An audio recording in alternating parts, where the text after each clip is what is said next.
Welcome, everyone, to the Brian Craig Show. My name is Brian Craig, and this is where MAGA comes to talk. Welcome, one and all. And if you're new, make sure you subscribe. Okay, we've got a lot to talk about because what's happened here is absolutely amazing.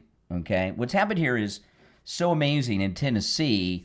Not only did we win, Trump won, MAGA won, Republicans won in this special election in Tennessee.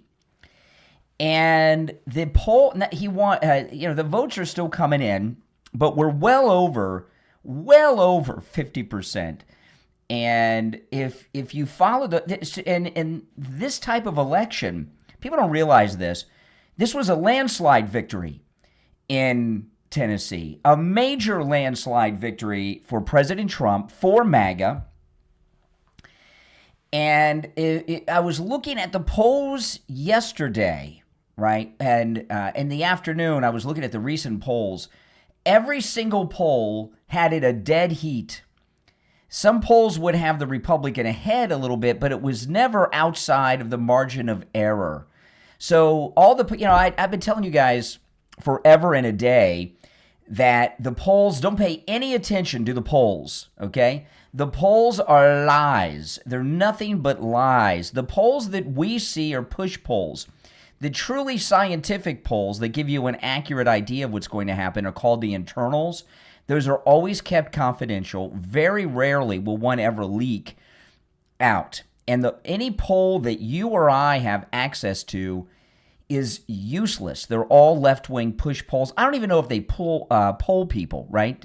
Do you think they really actually poll people? Do they even have to? Who knows if they do or not? But how could they have every single poll a dead heat if the Republican was ahead, it was within the margin of error, and then come in with a landslide victory? And this is a very, very important election because of the message it sends. Beyond having the Republican House seat, there's some other very important things involving this Tennessee race that I want to talk about here. If you'd like to call in, by the way, the number's toll-free, 888-465-2631, 888-465-2631. Be patient with me. I've got a new phone set up here in my studio. So be patient with me on the phones, but the number's the same, 888-465-2631.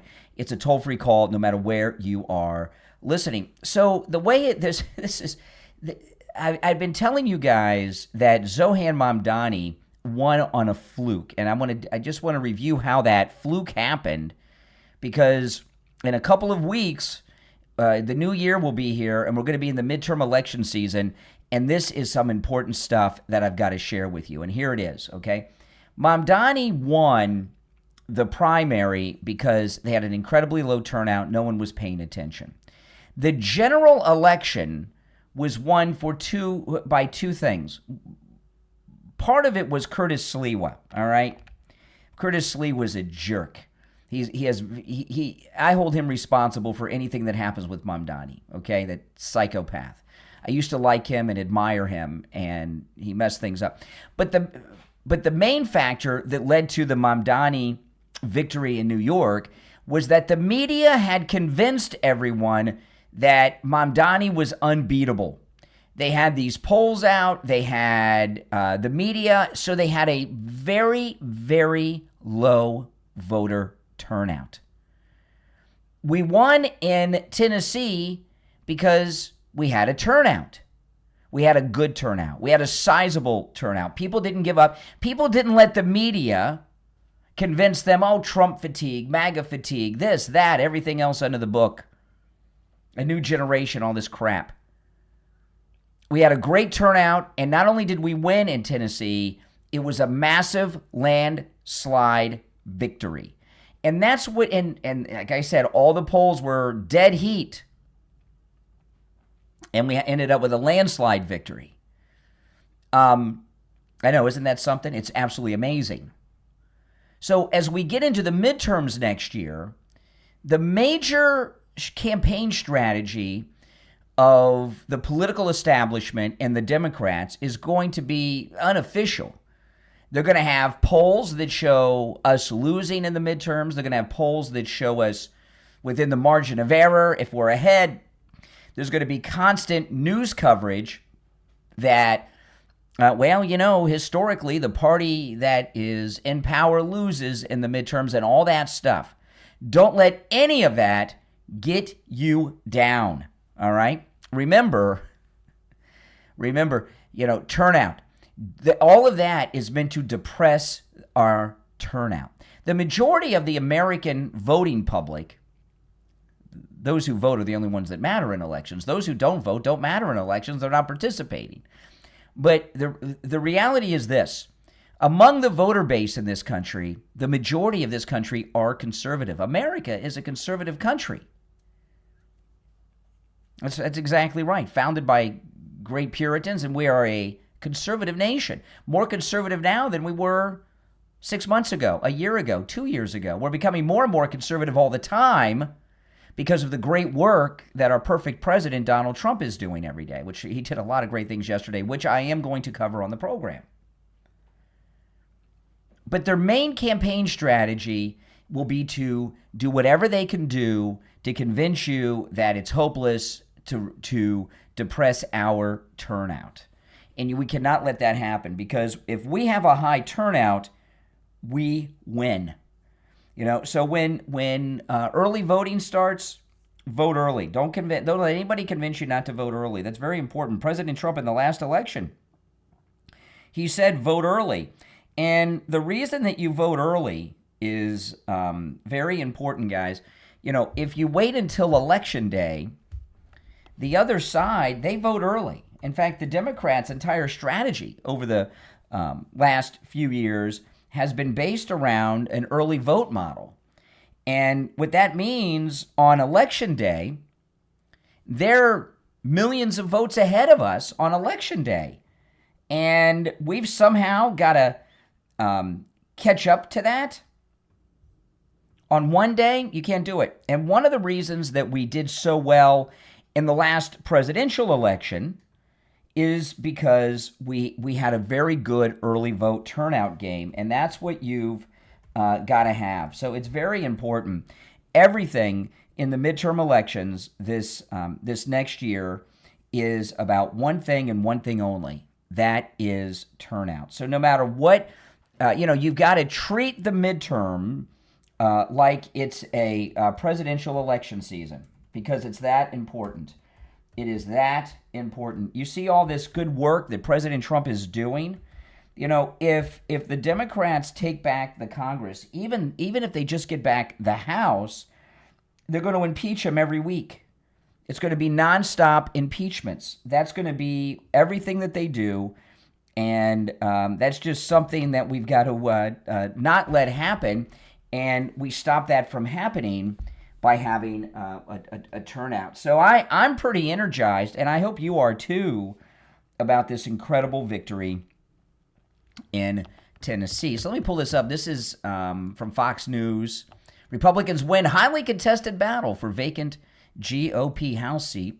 If you're on hold, hang in there. If you'd like to call in, the number is pinned in the live chat, 888-465-2631. All right, 888-465-2631.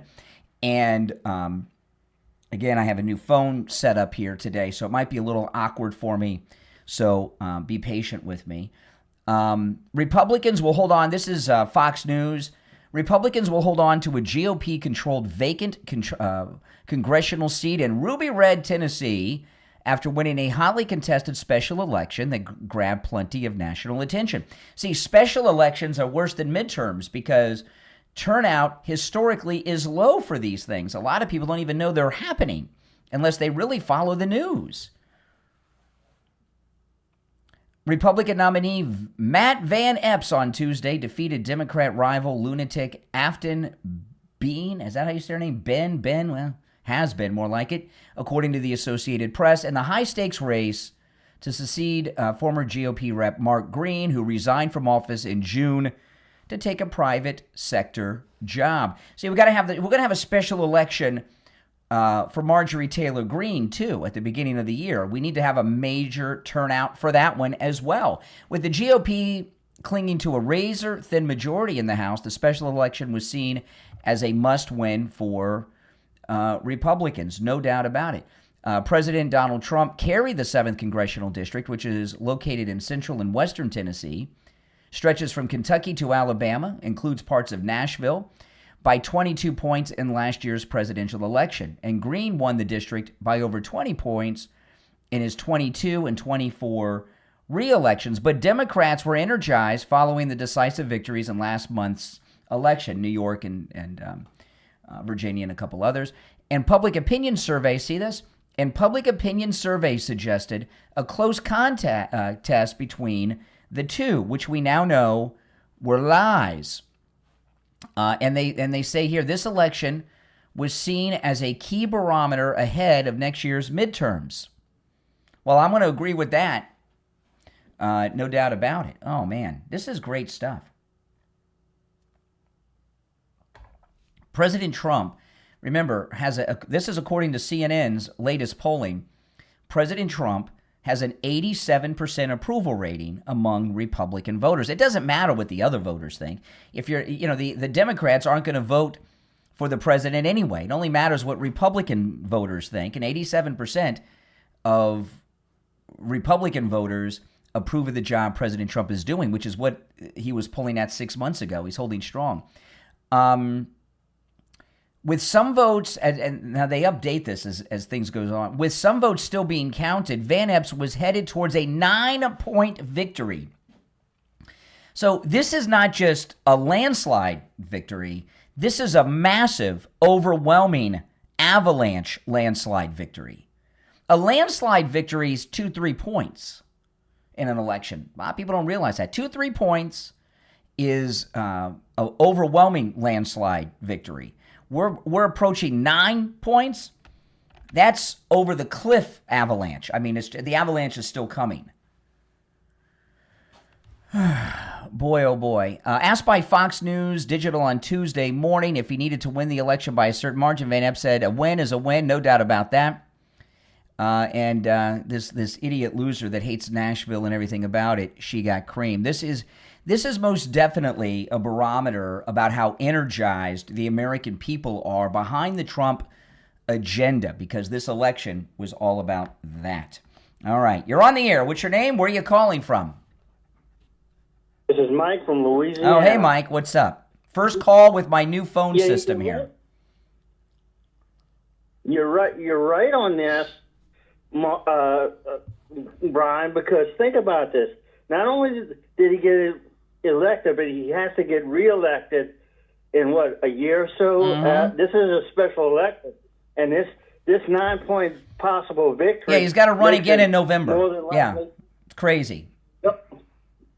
It makes it more than likely he's going to win again in November. And look, people were saying, well, these victories for the Democrats in Virginia and New Jersey and New York City are a bellwether. No, those victories were victories they should have won, and they won.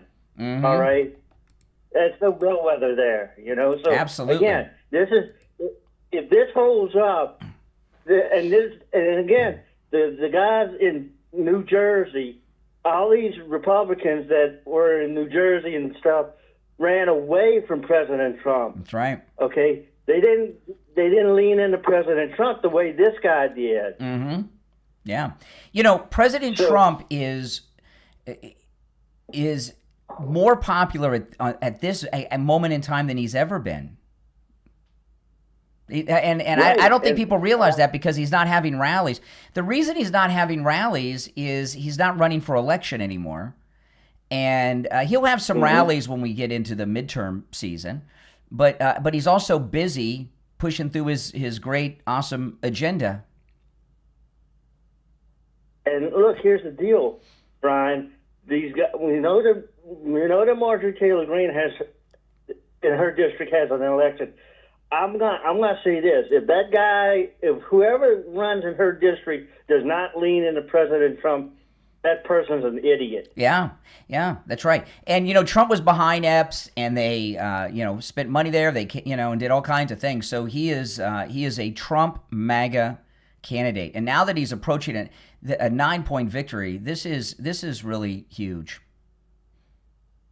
It really is, and look, we're talking about all this stuff with a slim margin, but again, look at what's happening with all the redistricting and the possible case that's in the Supreme Court now about these race-based districts that probably is going to go our way, meaning race-based districts are gone, these racist districts where they carve out districts so black people can get elected. That's so out of date. Maybe you could make a case for that right after the civil rights movement, but we're quarter of the way through the 21st century. We've had a black man elected president and reelected. We don't need any more of these special districts that go through every black neighborhood in an area, to get somebody who's African American elected. It is hardcore racist against both white and black people, and it's something that's just so far out of date and unneeded these days. And basically, that Prop 50 in New Orleans and in California is carving out race-based districts. Indeed. The thing that, so anyway, I mean, look, this is a big deal. This is a bellwether, and it just that's right. Point. It is. You lean in it's a bellwether. It's a barometer. It's a checking of the pulse. It's everything. All right, Mike. Take care. All right. If you're on hold, hang in there. We'll take a quick break. I'm Brian. This is where MAGA comes to talk. On the line, we have Joe Thomas, who we talk to quite often about annuities. And we talk a lot about the great benefits of annuities. Your money is never at risk no matter what happens in the stock market. You're guaranteed an income stream for the rest of your life. But Joe Thomas, there's also, this time of the year, tax season, there's great tax benefits to annuities as well. Can you talk a little bit about that? Yeah, so what we're doing for clients right now before the end of the year is setting them up with an IRA annuity. A lot of people don't know that you can set up a Roth IRA and a regular traditional IRA with an annuity. Not only can you write off up to $8,000 if you're over age 50, but then you can make another contribution next year, which is going to be $8,600. And not only do you put the money away, but you get a bonus on it of 11%. So that's what we're doing for a lot of our clients. And putting your money away safely and guaranteed is a very big deal right now, Brian. Call Joe Thomas and schedule your no-charge consultation, 561-743-0999. That's 561-743-0999. And if you missed the number, just go to his website, jupiterjoe.com. All right, we're back. I'm Brian. Oh, man, this idiot mayor, they're getting really weird in Minneapolis. I want to cover that in a minute, but I want to remind you guys that this early pre-show is brought to you by Mike Lindell and MyPillow. Please go to MyPillow.com, do your Christmas shopping with my promo code KANE at checkout, KANE. You'll find great Christmas gifts. You can use my promo code KANE on all the specials. And look at this, the Made in the USA sale. Save up to 50% off top MyPillow products, a money-back guarantee through March 1st of next year. This is amazing. And, of course, every time you use my promo code KANE at checkout, you're letting Mike Lindell and MyPillow know that their sponsorship of my program is money well spent. And I told you guys, after the month of December, I'm going to have the big meeting as to whether or not we're going to have a year-long agreement with them for this early pre-show. So please go to MyPillow.com and load up. One of our listeners, they left me a message on YouTube that I saw this morning. Let me see if I can find it. I was looking at it just a little while ago. Yeah, Charlene, and she wrote, My Pillow, couldn't sleep without it. Absolutely, I couldn't either. In fact, I take the My Pillows on our cruise. So go to MyPillow.com, use my promo code KANE at checkout. Remember, you can use my promo code KANE, KANE, on all the specials at MyPillow.com. All right, so the Somali takeover of Minnesota is insane. This was crazy to me. Did you guys see this? when the Minneapolis mayor started speaking, I guess it's Somalian. Is that their language? Somalian? Be demanding better from an administration who is intent on targeting people and committing so much time, energy, and money to terrorizing certain groups within our community. That's not American. That's not what we are about. And we're going to do right by every single person in our cities. And so, to our Somali community. Listen to this. Daman Shabka, Somalied Kunul, Minnesota, Garahan, Minneapolis, Waan, Ku Janilahai, Waan, Ku Gereb, Taganahan. We love you. We stand with you, and we aren't backing down. Be demanding better. Are those real words in that language? I mean, they kind of sounded made up. I'm gonna pull this clip up because I meant to play this. I played this on my podcast yesterday, and I'm not sure that I can play it on the radio. It was the clip of President Trump talking about Somalians. Hold on, let me find it. In the cabinet meeting yesterday. It was great. Hold on, let me find it. I know I played it on the podcast, so I know I got it here. I got to make sure that the language is radio safe. Okay, yeah, here it is. This was this was amazing. This is one of the biggest mic drop moments I've ever seen by President Trump, and that's saying a lot. This is President Trump this is how he ended the cabinet meeting yesterday. He's talking about the Somalians, and he was taking questions, and of course, all the $1 billion in theft that they've done and everything else, and in Tim Walz's Minnesota. Listen to this. We could go one way or the other, and we're going to go the wrong way if we keep taking in garbage into our country. Oh. Ilhan Omar is garbage. She's garbage. Her friends are garbage. These aren't people that work. These aren't people that say, let's go, come on, let's make this place great. These are people that do nothing but complain. They complain. And from where they came from, they got nothing. They came from paradise, and they said, this isn't paradise. But when they come from hell, and they complain, and do nothing but bitch, we don't want them in our country. Let them go back to where they came from and fix it. Thank you very much, everybody. One thing, did you hear that was the cabinet banging on the hear ye. They're banging of support on the cabinet table. Not only is that a great mic drop moment.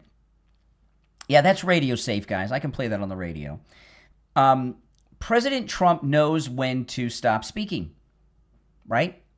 He knows when to stop speaking. He's at a high point. He knows it. He could have gone on for another hour, but he's like, this is it. Boom. We're going to end right here. Mic drop. It's time to end. A lot of people that are public speakers, they don't know that, and they just go on. And, I saw that with, I saw Vivek Ramaswamy speaking at Turning Point once, and he did a very good speech, and he had the whole crowd just going nuts. And instead of saying goodbye and walking off stage, he kept going because he just couldn't leave the pool of the crowd. He loved it too much. And he left kind of like, If he would have left when they were going nuts, it would have been the most memorable event of the event, next to President Trump, who was going to speak later in the day. But, he's right. They come here from these third world anarchy pits of hell, and they want to tell us that we should run our country the Somalian way. The only country that has a way is the American way, right? What other country? Have you ever heard, and Vivek Ramaswamy was talking about this, the American way. What's the British way, the Canadian way, the Japanese way, the Somalian way? We're the only country that has a way that I know of, right? You're on the air. What's your name? Where are you calling from? Good morning, Brian. Doc from Texas. How are you? All right, Texas. What's on your mind, buddy? Hey, brother, you doing all right this morning? I'm always doing well. Trump's in the White House. He's making America great again every day. Yeah, how could I not be America great? America. Okay. I'm gonna say this, and I'm gonna let you go. Okay, like the thing that's going on with the shooting, the double shooting of the boat.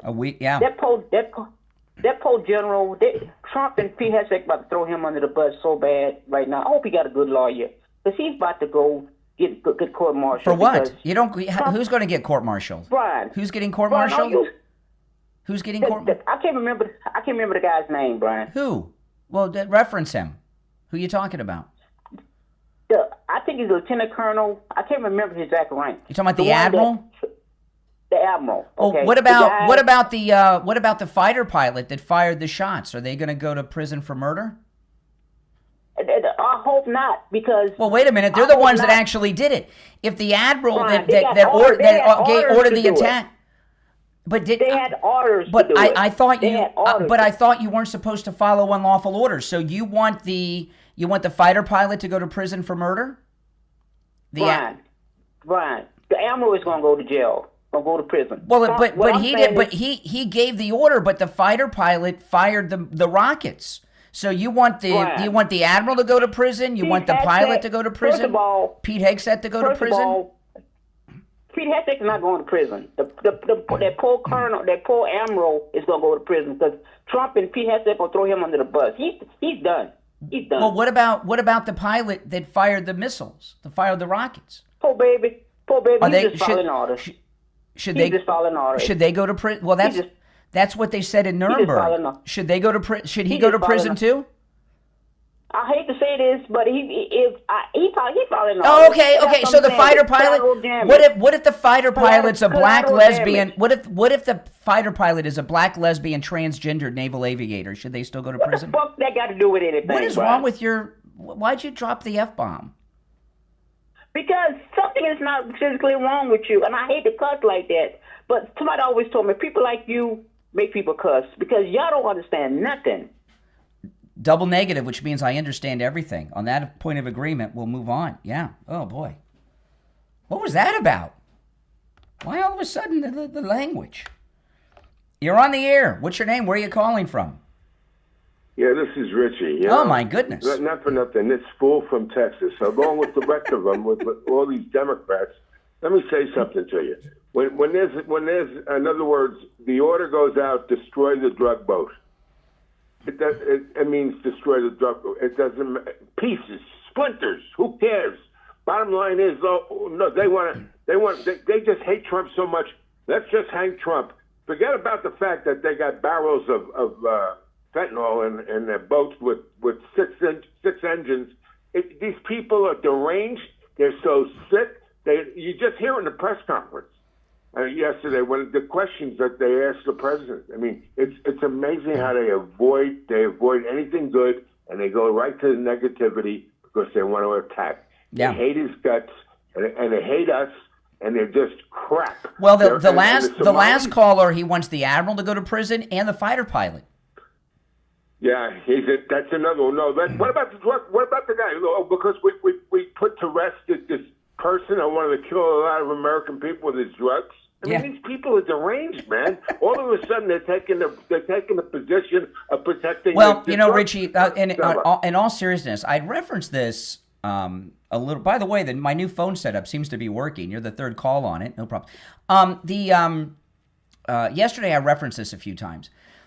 I'm really starting to believe that the deep state is behind the entire cartels because the Democrats and the deep state are spending too much political capital defending the drug cartels from annihilation. It's bizarre.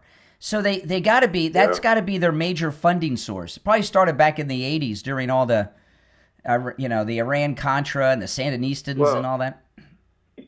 You know where the CIA panic is that I'm listening to a lot what's going on.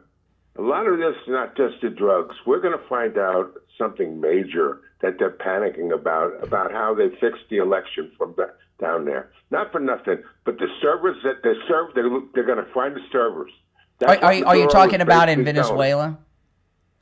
In Venezuela. Well, we all know that. That's the least of the things. What I'm looking forward to, and I think this, President Trump there's going to be land operations any moment in Venezuela, according to President Trump. When we take them out and the president has Pete Hegseth will be there, and they'll start showing us the entire drug cartel infrastructure, right? I mean, it's like in America, you got these factory towns, You know, that's Yeah, what they it's got. like it's like That's a what it Ford is factory. there. Yeah, exactly. It's a factory. It's a factory continent. But that's exactly. And I'm really Yeah, looking forward to seeing that. Well, guess what? That happens to be their source of income. The towns that they have, that's all they work. That's what they work. They go to work. They're not miners or anything like that. They're drug dealers and drug sellers and chemical plants. And the other thing is that the mayor. I'm going to say this: the Somali thing. Oh, the white Somali spinky mayor. I mean, my goodness. Yeah, that soy boy, that 30-year-old, whatever the hell he is, because they voted him in, and he has they're wonderful people. I saw that, I forgot his name, the reporter, independent kid, he goes up the mic. He went around Somalia, and they're all around the place. They're all on welfare. Nobody's working. They're a bunch of, and they don't speak English, and all they do is they vote all these people in. They took over Europe, man, and people better open up their eyes in this country. This is a purposeful thing. Well, you know, the thing about the Somalians. I mean, let's be honest here. I mean, it's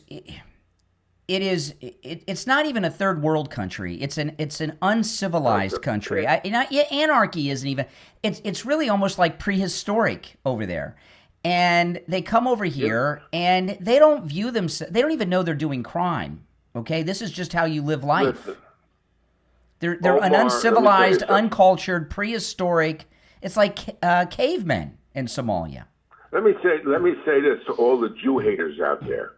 Every Jew hater out there. Okay, yesterday, Mr. and Mrs. Dell, who are Jewish, yes, gave every child in this country $250. 25 million are going to get $250 from them.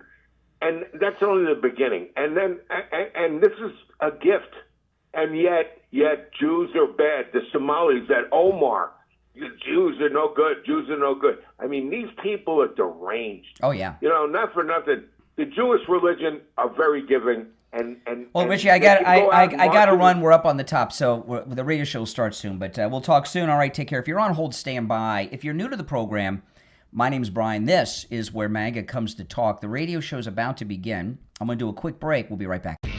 Are you looking for a gift that lasts a lifetime? One that's personal, powerful, and proudly American-made. At Back 40 Metalworks on Etsy, that's Works, W-O-R-X. They turn ideas into steel. Since 2010, Back 40 Metalworks has been crafting over 200 unique metal art designs, from wildlife and rustic decor to modern wall pieces and custom creations. With more than 30 years of experience working with metal, they know how to shape your vision into something extraordinary. Need a personalized welcome sign for your home? A company logo? A one-of-a-kind Christmas gift? Something for mom or dad on their day? Or any other day of the year? Every piece at Back 40 Metalworks is built to last, indoors or out, and every design tells a story, your story, in steel. Visit the shop online right now, back40metalworks.etsy.com. That's W-O-R-X, and view the inventory. You will be impressed. Back 40 Metalworks.etsy.com.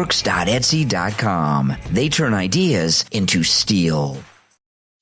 This is Dr. Philip Appleton. I'm a chiropractic physician. I've seen thousands and thousands of patients in my career. I've been a chiropractic physician here in Pompano Beach for 40 years. We're open 6 days a week. If you have sciatica, you have bursitis, you have tendonitis, you're tired of taking the pills, the drugs, the injections, and you heard that you have to live with it, well, there's a lot of times you don't have to live with it. I've had great success with helping people. My testimonials are marvelous with patients. They love the treatment because no injections, there's no medication, there's no surgery, there's none of that. It's strictly either the laser or the acupuncture I do or shockwave therapy I do. Open 6 days a week. Come in for the free consultation and I'll be willing to look at you and help you. Take advantage of that no-charge consultation with Dr. Appleton. Remember, appointments are not necessary and walk-ins are welcome even on Saturdays. 954-973-0710. 954-973-0710. And online, AppletonChiro.com.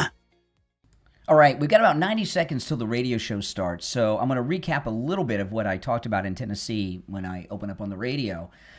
for those that missed the early pre-show. And guys, if you could do me the favor, if you're new, please subscribe. And everyone, like the video if you don't mind. And if you could take the link, especially for the mainstream, if you could take the link and share it to your socials, that would be wonderful. We got about a minute till we'll be live on the radio. You know, I don't have a marketing budget like, Ben Shapiro and these guys do. So you guys are my marketing team, and there's no better way for you to be a part of my marketing team than by subscribing, liking the video, and taking the link and sharing it on all your socials and telling all your friends about the program and growing the community. That helps a lot, guys, and it's greatly appreciated. This is the most pro-Trump program in existence, and I say that with pride. I will never disagree nor criticize President Trump.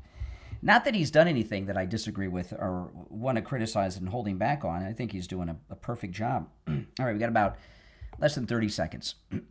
Well, welcome, Chris, new subscriber. Thank you so much. Welcome.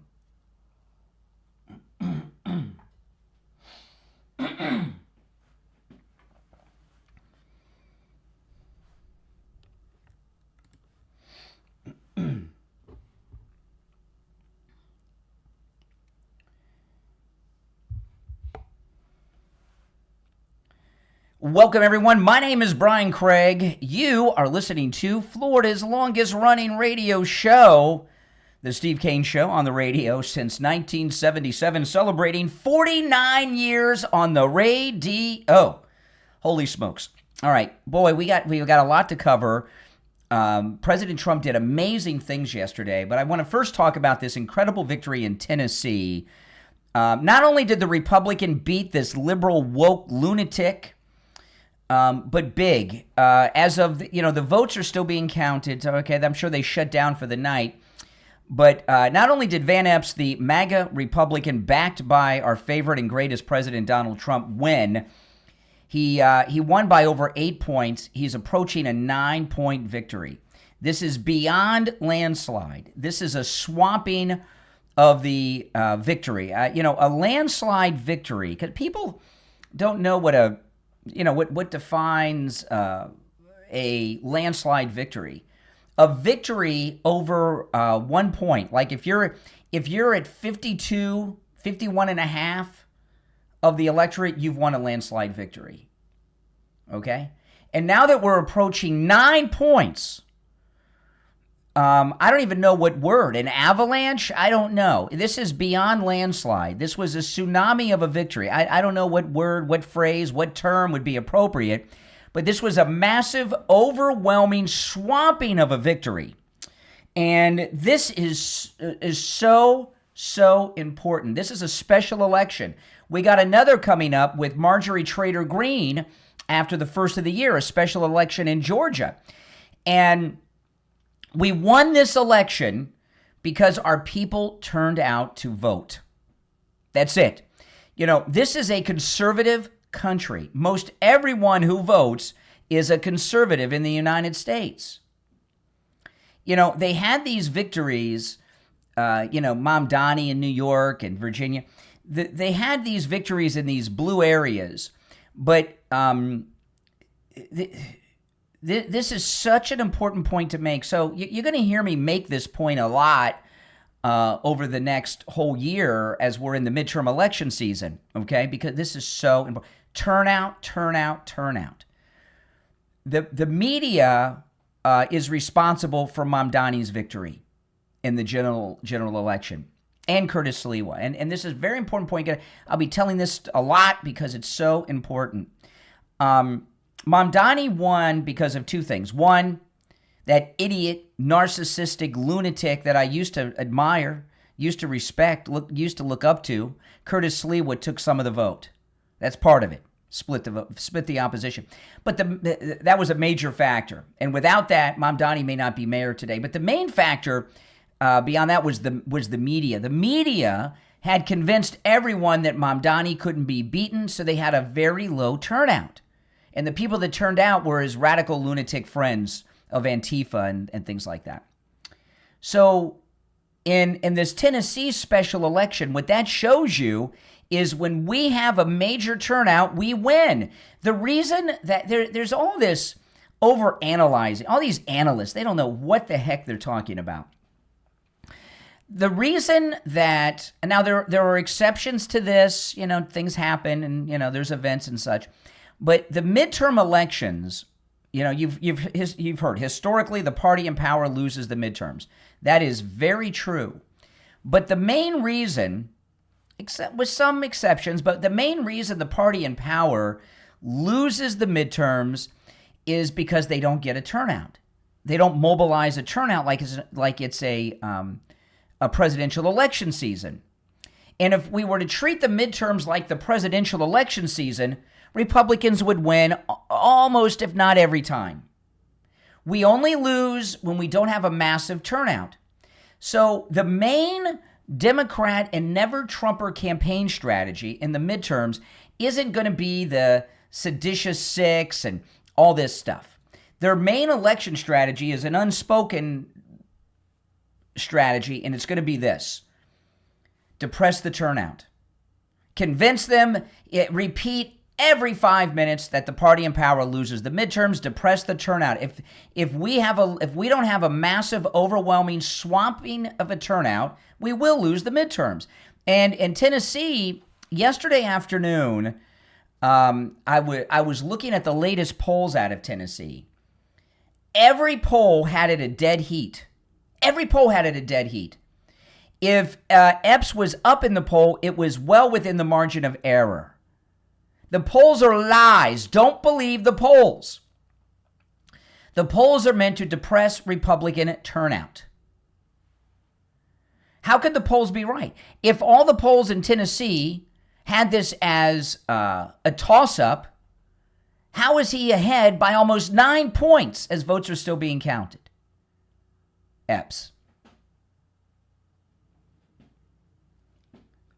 Van Epps, sorry. Even with a name like Epps, right?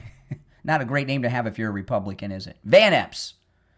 And it was the turnout in this special election that gave us this MAGA victory for President Trump and us in the MAGA movement. So we've got to do the same in the midterm.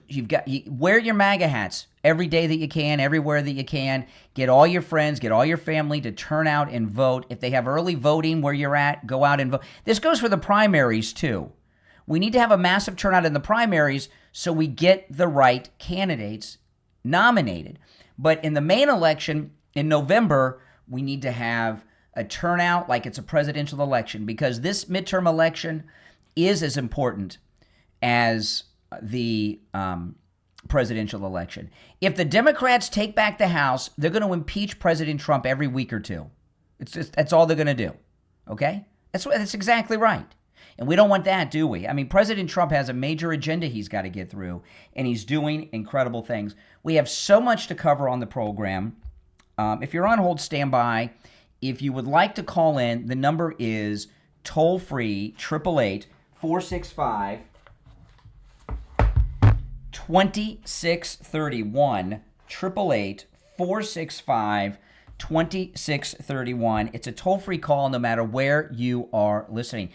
This is amazing because to win, midterm turnout is low, special election turnout's minuscule, and still we pulled it through. Early voting's key, guys. President Trump even says so. The Democrat Party, the DNC, their entire campaigning isn't based around rallies and such. It's the early vote. And if you don't vote early, and we try to get everybody out on election day, right, the Democrats are millions of votes ahead, and we're trying to not only catch up but beat them in one day. It's difficult. So when there is early voting available, go out and vote early. I want to talk about Friendly Tire in Margate. Friendly Tire. I've been a customer at Friendly Tire, 15 years, 20 years, a long time. And I found Friendly Tire in Margate out of necessity when I had a big four-wheel drive with the oversized tires on a Jeep Wrangler. And the new and used tires are just so affordable. There's no reason to be driving around on bald tires. And, Friendly Mike can get all the name brands you know and love, and he can get tires for any type of vehicle as well, okay? and incredibly low prices, lowest prices anywhere. New tires, out the door and on the road, as low as $75 a tire. And that's on common-sized tires that are on some of the most popular and common cars on the road today. And when I say out the door and on the road, remember, Friendly Mike at Friendly Tire does not charge you to mount the tire, balance the tire, or dispose of your old tire. So new tires, out the door and on the road, as low as $75 a tire. Used tires, he has good used tires in stock too. Used tires, these are very good used tires. Can't even tell they're used half the time. At Friendly Tire, used tires out the door and on the road as low as $35 a tire. And again, that's also out the door. As low as $35 a tire for used tires. These are very high quality, good used tires out the door and on the road, because with the used, he doesn't charge you to mount, balance, or dispose of your old tires either. So give him a call. He will give you a price right over the phone. 954-977-9445. He's also open on Saturday, guys. We have listeners that drive an hour each direction to get, because the deals are so good. We have listeners in other states that are vacationing in Florida that not only get new tires, they get a second set to take back to Connecticut or New York, wherever they're from, to keep in the garage. Some of our cruise people, they drive to Florida to go on the cruises with us. They get tires while they're here. Give Friendly Mike a call, 954-977-9445. He does tire repairs as well. 954-977-9445. 954-977-9445. For Friendly Tire in Margate, we'll be right back. Oh, man, this is great stuff. I mean, what a great day. What a great day. I mean, this is as good as it gets. This is the greatest president. We'll never have a president even close to this. And he's the first president of any of our lifetimes who every single thing he has done is for America and the American people. Everything. Right? You haven't heard about Iran in a while, have you? Because he's taking care of all that. All right, so we got to start going through this stuff here. Oh, yes. Oh, boy. Things are really happening, guys.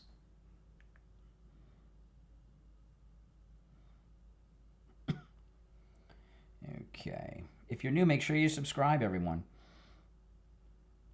If you're on hold, hang in there. We'll get to some calls in a bit.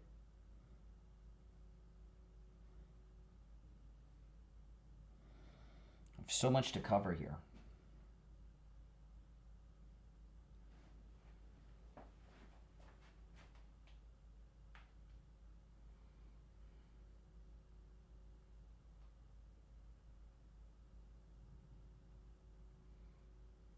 I don't even know how that is possible.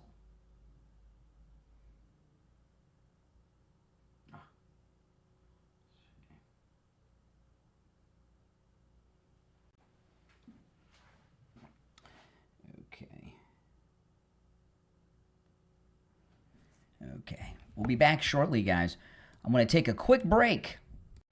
On the line, we have Joe Thomas, who we talk to quite often about annuities.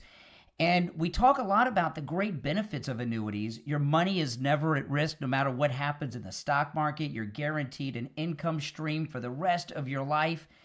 But Joe Thomas, there's also, this time of the year, tax season, there's great tax benefits to annuities as well. Can you talk a little bit about that? Yeah, so what we're doing for clients right now before the end of the year is setting them up with an IRA annuity. A lot of people don't know, though, you can set up a Roth IRA and a regular traditional IRA with an annuity.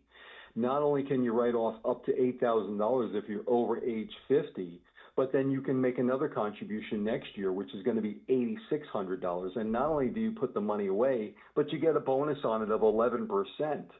So that's what we're doing for a lot of our clients. And putting your money away safely and guaranteed is a very big deal right now, Brian. Call Joe Thomas and schedule your no-charge consultation, 561-743-0999. That's 561-743-0999. And if you miss the number, just go to his website, jupiterjoe.com. Yeah, all right. If you're on hold, stand by. We'll go to the phones when we get back. Oh man, isn't it? Which term do you think is the most fun? The first or the second term of Trump? You could just put one or two in the chat. They're both good and fun, but this one's the best. I mean, it's like 23 hours a day of work for this president. You know the White House logs show that the president's been working in the Oval Office 12 hours a day. That's just in the Oval, 12 hours a day. And they released that information because they were saying on the left that, he's not as busy and all this stuff, and he's winding down 12 hours a day just in the Oval. We got about a minute, and we'll be back. Yeah, the second one. I mean, this is just, it's perfection. And I'm really interested to see what happens with Miranda Devine, because she's gotten so much heat for that column on Bongino and Kash Patel. And Bongino gave her a nickname, Deep State Divine. And things are really turning on her. And I've always been a big fan of hers. I know you guys have too. All right, we got about 30 seconds or so. Oh, he won huge. Yeah, that's what we've been talking about, Brent. Call us on hold. Hang in there. Yeah, I agree. The second term, it's just perfect. Less than 30 seconds, people. Less than 30 seconds.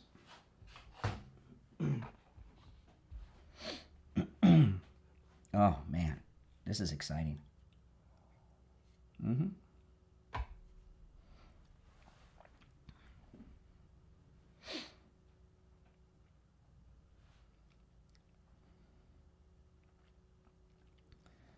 We're back. I'm Brian. It's the Steve Kane Show, Florida's longest running radio show. We're celebrating this great Trump MAGA victory in Tennessee, approaching a 9-point victory at the recent count. Very exciting. All right, back to the phones. You're on the air. What's your name? Where are you calling from? My name is Howard, and I want to thank you for everything you do. I listen to your program practically every day. And thanks to you, I did the heart scan, and I went to Friendly Mike, beautiful guy. I bought tires from him. Awesome. He's the best. When I called the last time, inadvertently, I used the wrong word, and you jumped on me. That happens. I'm sorry. That happens. I want to compliment you on everything you do. I've been a Trump supporter since 2016, and he's the best. He's the greatest. He is best president. He is, isn't yes. he? Who was the yes, first? Who is. was the first president you voted for? Well, coming from New York, I wasn't really into politics. I'm a retired mailman, and I went along with everything my union voted for. I never really, being a New Yorker, and I never really, after making bad choices, going along with what the union wanted. When I came down to Florida in 2000, I've been here since 2000. I'm 82 years old. Oh, my goodness. And, I've been through a lot lately with surgeries, and I had a hernia surgery, but I don't want to go into and I really wanted to go on a cruise, but this feeling in my stomach right now with the pressure after going through open surgery with a mesh, it's prevented me from making that decision. And like I said, I compliment you on everything you do. You're an educator, and I learn from what you talk about. And I thank you. Well, thank you. Appreciate your kind word. I'm so used to hearing nastiness on the phones. It's I almost don't know how to speak to someone who's giving me compliments. Okay, I'm sorry to hear that. That's and, true. being that I listen to your program and you pick up the phone, whoever calls you, and some of these people are very rude to you. Yes. And I don't blame, and they're nasty. And I really, and they repeat phone calls, and I can't understand why you pick it up, but you have to give them a chance to talk. That's right. That's what makes us different. Well, listen, I appreciate the all the compliments, and thanks for using our sponsors, and hope you feel better. Thank you so much. I did use the heart scan, and now I'm on some medication. Yeah, I didn't do the body scan. What'd you find? What'd you find in the heart? Yeah, they said, see, I have a fast heartbeat. And they have to put me on some Metropolo, and now I'm going to go on another to lower my heartbeat. Oh, okay. I live with AFib. Live with AFib. Oh, I see. Time. Well, listen, I got to run, but thanks so much, and have a good day. Yeah, be well. Take care. Bye-bye. All right, take care. You know, he had the heart scan at Life Imaging FLA that I've talked about, and look, they found something. And now he's medicated, and he's doing better. You know, Life Imaging FLA, call right now for your free heart scan with just a few minimum requirements, valued at $699. From your cell, call pound 250 and say the keyword free heart scan. You will be connected in seconds. That's pound 250, just say free heart scan. You'll be connected in seconds, pound 250, and say free heart scan. All right. So let me get back to this. Did you guys see the cabinet meeting yesterday? Oh, man. The cabinet meeting was, as always, beautiful. I guess it was the last cabinet meeting for this year, since we're in the month of December. And President Trump, you know, he takes questions at the end. And I love how these cabinet meetings go on. They go on for like 3 hours. Each member of the cabinet reports to President Trump right around the table. They tell him what they've done, what they're working on, and what they're going to do. And then each one does that. We've never seen anything like this ever in the history of the presidency. No president has done this. And then they take questions, not just him, but the cabinet. It's beautiful. I love it. It's like must-see TV. And President Trump, they were asking about the Tim Walz Somalia scandal, right? Stealing $1 billion and all this stuff. And President Trump, at the mic drop moment in the press conference, this is the president. Oh, I just lost it. I had it all queued up, and I hit the wrong button with my mouse. Son of a gun. How did I do that? I'm going to have to pull it up in a second here. Hold on. I'll pull it up again because I'll play it before we break. But he did this incredible mic drop at the end of the cabinet meeting. Yeah, here it is. Okay. And, and he wasn't done. When he started... We can go one way or the other. Okay, hold on. When he started talking, he wasn't planning on this being the end of the press conference, but the moment was so good, it was such a high point. President Trump knows when to end things, right? Listen to this. This is the president at the very end of yesterday's cabinet meeting. They're talking about the Somalian thieves with Tim Walz in Minnesota. We could go one way or the other, and we're going to go the wrong way if we keep taking in garbage into our country. Ilhan Omar is garbage. She's garbage. Her friends are garbage. These aren't people that work. These aren't people that say, let's go, come on, let's make this place great. These are people that do nothing but complain. They complain. And from where they came from, they got nothing. You know, they came from paradise, and they said, this isn't paradise. But when they come from hell, and they complain and do nothing but bitch, we don't want them in our country. Let them go back to where they came from and fix it. Thank you very much, everybody. Okay, now that banging that you're hearing, and you're hearing some of the fine White House china, that is the cabinet banging on the table. Hear ye, in agreement. And he's right. You know, Vivek Ramaswamy the other day was talking. He says the United States, you know, the American way. He said the United States is the only country that has a way, the American way. What's the Somalian way, the Canadian way, the Mexican way, right? Any country. We're the only ones that have a way, the American way. And he's exactly right. You know, Somalia, it's worse than third world. It's not third world, and it's not even an anarchy. They live like in prehistoric times. They really do. It is an uncivilized place. It's tribal. It's run by tribal chieftains and warlords. It's when I say prehistoric, I mean that. And history goes back before Christ. They live like the Stone Age over there. It's not a civilized place.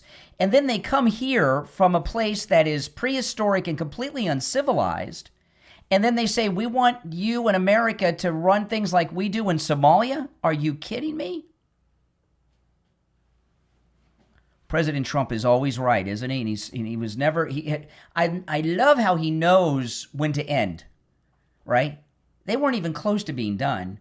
And he's like, no, this is so good. No, this is the high point. Boom, we're out of here. Mic drop. All right, we're going to take our break for the bottom of the hour. It's the Steve Kane Show, Florida's longest running radio show. My name is Brian Craig. Back after this.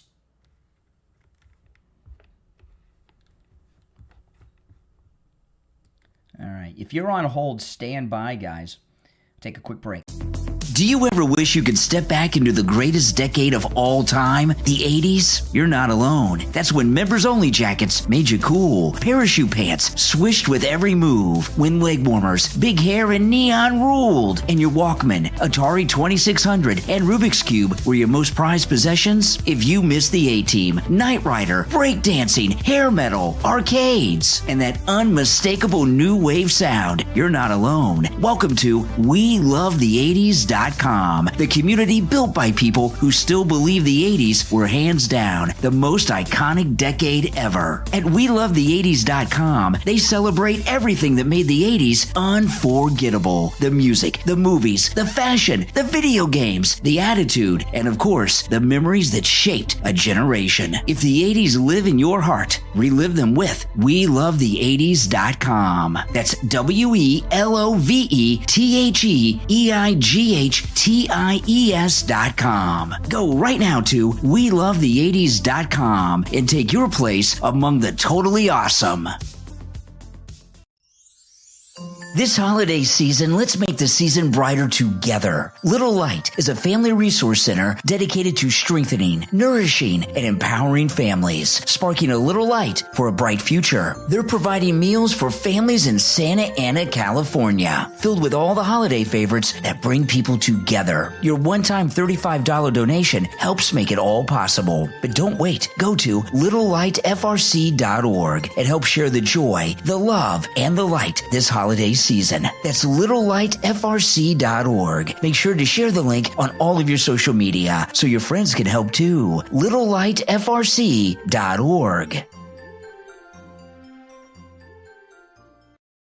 We're on the air. What's your name? Where are you calling from? Hey, Brian, this is Hank from Hollywood. How you doing? All right, Hank. What's on your mind? I called Tom Laporta at Tom Laporta Roofing. He sent out Scott. Now, Scott is absolutely the best. Scott and Scott's crew are the absolute best. They gave me a great price.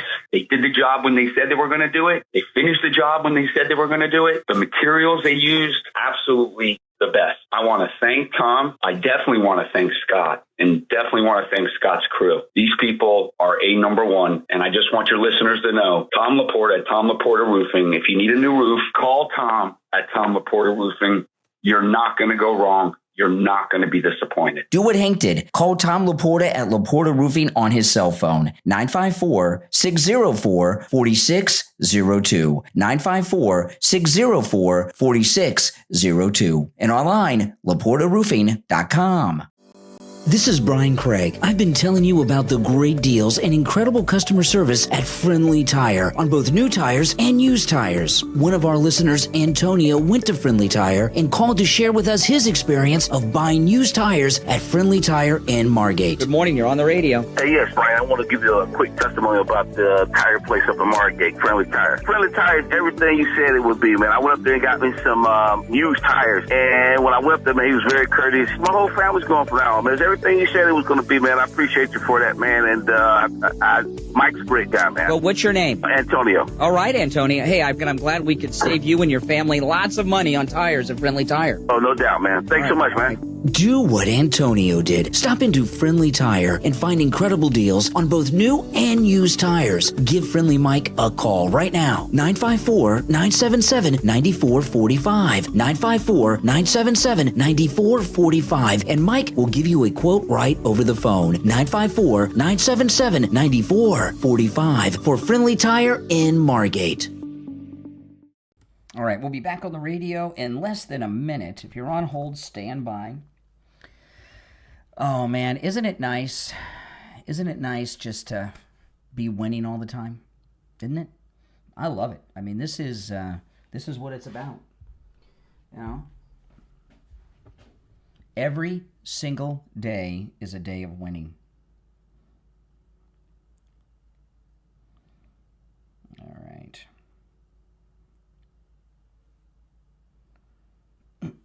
All right, we've got about 20 seconds. We'll be back.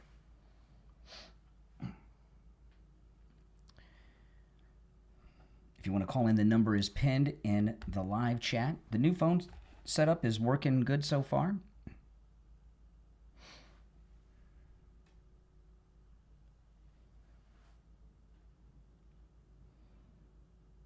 All right, we're back. I'm Brian. It's the Steve Kane Show, Florida's longest running radio show. Okay, so I want to talk about the president's big announcement yesterday. It was not the announcement we were expecting, the 2 o'clock event. You know, I think most of us expected it to have something to do with the cartels in Venezuela or shutting down the border. And what he had the Dells there, and they're donating over $6 billion to these Trump accounts for children. And it was an absolutely amazing event. It was not what was expected. And when he first came on, you know, I was like, oh, okay, you know. But then I realized it was so exciting. Because they all spoke, and Ted Cruz came up and spoke, and some others. And Ted Cruz, he when he spoke, he put it in such a great way. These Trump accounts that President Trump announced yesterday, with the over $6 billion in donations from the Dells, that money is going to be invested in the stock market. And you can donate money to your child or your grandchild throughout their life. And when these kids get out of high school, they don't have to cash out the accounts when they get out of high school and turn 18. They can keep them for maybe ever, I don't know. But this money, since they'll be able to look at their account and see how it's performing and what it's invested in. And Ted Cruz said these kids, and this is true, they're going to be on the playground in 5th grade, 4th grade, 3rd grade, high school. They're going to be on the playground. And they're going to own $75 of McDonald's stock, $20 of Apple, $100 of General Motors, whatever it is. And they're going to see, and this is why, this is one of the reasons, this Trump account event yesterday may be what Trump is most remembered for in the decades to come, because this is going to be the new way, like Social Security. In 100 years, 200 years, people will have their Trump accounts for their children. So they're going to be on the playground, and they're going to see their stocks, where the money's invested, and how it's performing. And they're going to have an investment in these different companies, American companies. And children are going to see the difference in the stock performance when there's a Republican president and when there's a Democrat president. Think about that. You know, our public education system from pre-K, Bill Clinton's pre-kindergarten, all the way through graduate school, are a bunch of green-haired, blue-haired, lunatic, Antifa, fascist communists who have been brainwashing America's children to be communist. But now they're going to be capitalist, because all of them are going to have an investment in the stock market, in great companies. You know, and this wave that the Democrats are transitioning to, they call it democratic socialism. Mamdani, Bernie Sanders, AOC, but it's really communism. We know that, right? It's democratic socialism. It's communism. They just don't call it that. This is the end of that wave. And President Trump, they set this up where these accounts are going to be active on the 4th of July next year, the 5th of July, because the 4th is a holiday, the day after our 250th national birthday. And also in the summertime, spring or summer, we're going to get our $2,000 each. And do you think that's a coincidence? Why do you think President Trump has these accounts going active 4th of July next year? And we're getting our $2,000 next summer too. Why do you think that is? $2,000 each, $4,000 for my wife, and I'm very excited. You know why? Because it's the election year, right? So here we are in the summer before the most important midterm elections of any of our lifetimes, arguably maybe even in our nation's history. Every American taxpayer is going to get $2,000, and all the kids are going to get their Trump accounts, courtesy of the Dell family. You can take that $2,000, put it in your kid's account. Think about that. So are the Democrats, as we go into the midterms, how are they going to... They don't think any of these things should be happening. And these Trump accounts, which is what they will be identified forever, that's why it's going to be a big legacy for Trump, because they're going to be calling them Trump accounts in 100 years. But, yeah, I know. It's amazing what he's doing. So this new generation coming up are going to be capitalist. They're all going to be invested in the stock market. They're going to have a vested interest in the financial success of America. See, what the left have been doing is telling them to live off of the dole, live off the government, live off of Section 8 and SNAP and all these things. Get your student loans, go to college for 8 years and all that stuff. Right? But that's not going to be the way of it anymore. It is one of the most brilliant things that any president has ever done to change a terrible mindset that's been polluting our education system, and that's this democratic socialism, communism. The next generation, whatever the generation of these aged children is, I don't know what they're calling it. We just hit Z. Are they going to start over? Gen A? I don't know. They are capitalist. It's a generation of capitalist. They're going to graduate school, college, turn 30, get married, have enough money not only to buy a home, but to pay cash for it. Think about that. Pay cash for their first home. The American dream will be achieved on day one if they do that, right? Absolutely. Owning your own house free and clear from the bank. This is a beautiful time. And when I saw that yesterday, at first I was like, oh, this isn't what I was expecting. And then as I was listening to it, I was like, well, this is the most amazing thing. And I remember when I was a kid, I had this jar where I collected change around the house. And I remember I had enough. My grandpa took me to the bank, and I opened up a bank account with all the change. And even guys, we used to do that as kids. They got out of that now. Everything's so digital. Nothing's ever been done like this before. And when we get into July and these accounts go active and we all get our $2,000 each, $4,000 for married couples, and some households are going to get $10,000, depending on how many adults are in the house. What are the Democrats? How's that going to affect the midterm elections? It's going to have a very good effect, right? It's going to drive people right towards Trump because the Democrats are telling you this is a bad. Republicans, for as long as I can remember, have been talking about privatizing Social Security, 1-2% of it. And that was always a controversial thing. This is separate from that. They've given up on that and came up with this great new idea. And, Ted Cruz and others have been talking about this thing for a long time. No one could make it happen until Trump. And when people realize that each one of their children are going to be able to pay for their own college or buy a house with cash by the time they graduate high school, they're going to say, wow, these Republicans are amazing. And when you're think about this generation, when they're in college, where they really radicalize into liberalism, college students, when they're all invested in America through the stock market and the ownership of these different companies, what's that going to do to them? Of course they're going to be Republican.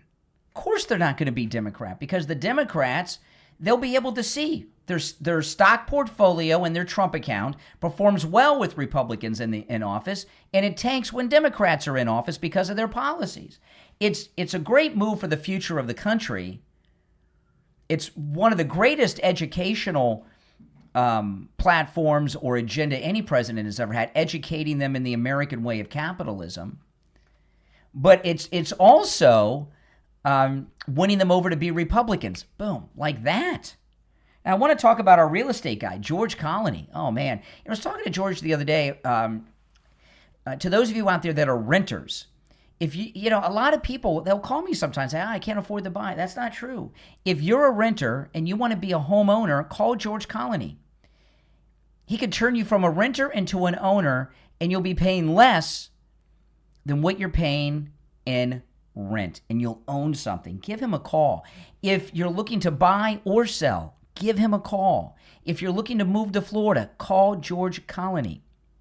All right, here's his number. If you're looking to move within the area, if you're looking to list your home, or you just want to find out the true value of your home in this Florida real estate market, call George Colony. This number rings directly to George's cell phone. You can call or text 954-801-7320. 954-801-7320. Those of you that are condo owners who think you're stuck in a condo because the market turned against condos, no, call George Colony. Condos are back. So many people are moving to Florida now. Condos are back, and if you want to get top dollar for your condo, call George Colony. Or maybe you want to get a good deal and buy a condo, call George Colony. 954-801-7320. 954-801-7320. Again, that rings directly to George Colony's cell phone, so you can call or text. If you're on hold, stand by. It's the Steve Kane Show. My name is Brian Craig. Back after this. No, this is a wonderful thing that he's doing, President Trump, turning a generation of Americans into capitalists. We'll be right back.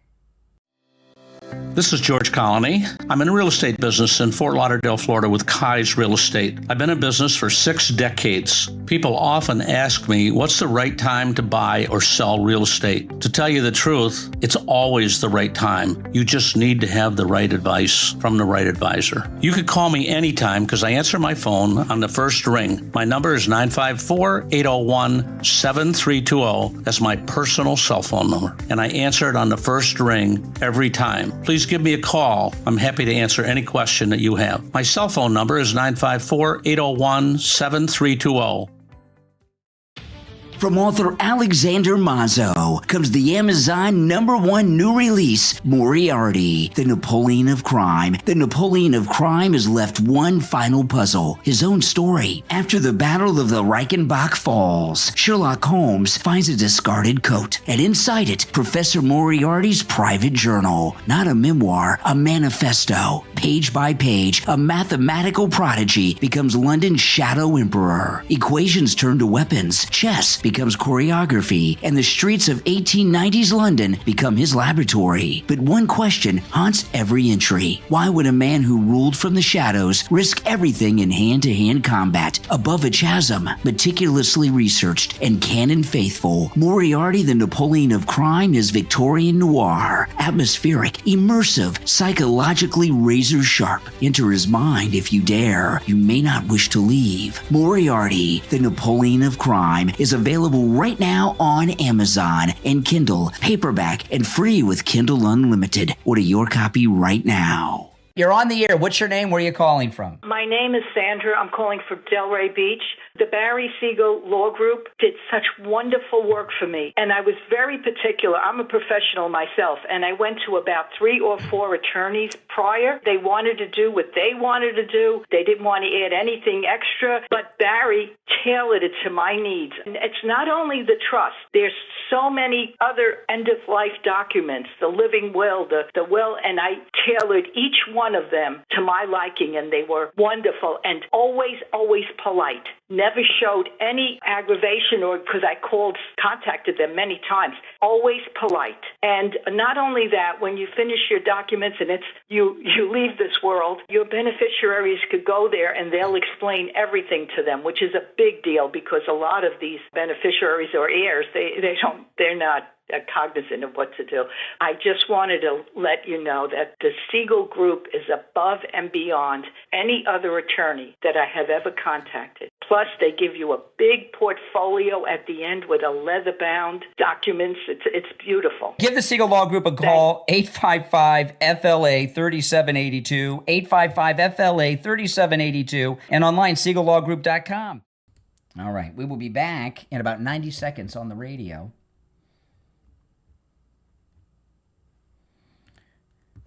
And guys, if you'd like to support my channel, become a Patreon supporter. If you want to support my content, if you're a Patreon supporter, you get access to commercial-free editions of my podcast, exclusive live streams that I do only on the Patreon platform. There's no trolls in those live chats, by the way. The most recent live stream is up there right now. If you become a Patreon supporter, you can take a look at that. And you get a lot of exclusive things that my wife and I post there that we post nowhere else. There's a link to my Patreon page in the description, or you can go directly to patreon.com/Real Brian Craig Show. All right? Okay. We got less than a minute, and we'll be back.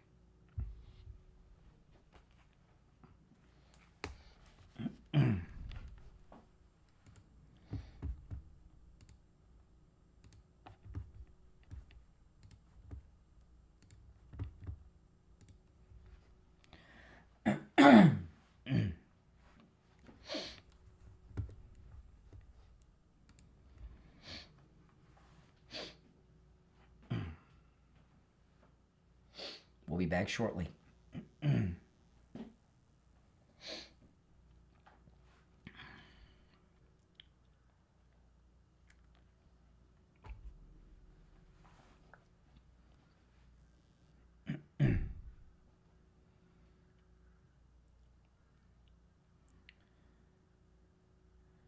All right, we're back. I'm Brian. It's the Steve Kane Show, Florida's longest-running radio show. We're celebrating this great MAGA Trump Republican victory in the special election in Tennessee. You know, with what President Trump is doing on immigration is amazing. And for the very first time in this country, we're getting a real, honest discussion about immigration. And the Somalians in Minnesota, Tim Walz's Somalians that stole $1 billion with a B, who are very defiant. They're like, how dare you even call us out on this? This has opened up the first honest discussion about this wave of foreigners that have been colonizing the United States. Let me play this again. This is the president at the end of the cabinet meeting yesterday. We could go one way or the other. And we're going to go the wrong way if we keep taking in garbage into our country. Ilhan Omar is garbage. She's garbage. Her friends are garbage. These aren't people that work. These aren't people that say, let's go, come on, let's make this place great. These are people that do nothing but complain. Mm-hmm. They complain. And from where they came from, they got nothing. You know, they came from paradise, and they said, this isn't paradise. But when they come from hell, and they complain and do nothing but bitch, we don't want them in our country. Let them go back to where they came from and fix it. Thank you very much, everybody. Yeah, and again, that banging is the cabinet doing the hear ye, banging on the table of support for the president. So then they're getting very defiant in Minneapolis and everywhere. This weirdo mayor who looks like he's about 30.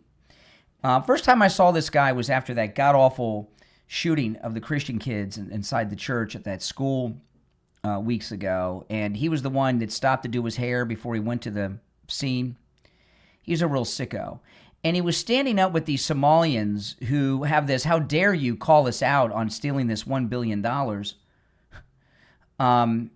And he did something I've never seen happen before. This is the Minneapolis Democrat mayor. Is he a Democratic socialist?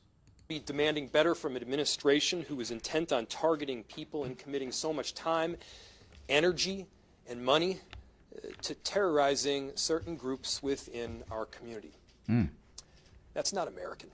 Terrorizing. ICE deporting illegals or federal agents arresting thieves that have stole $1 billion That's what he calls terrorizing. The good guys are the criminals, is what he's telling us. But listen to what he does. In our community. That's not American. That's not what we are about. And we're going to do right by every single person in our cities.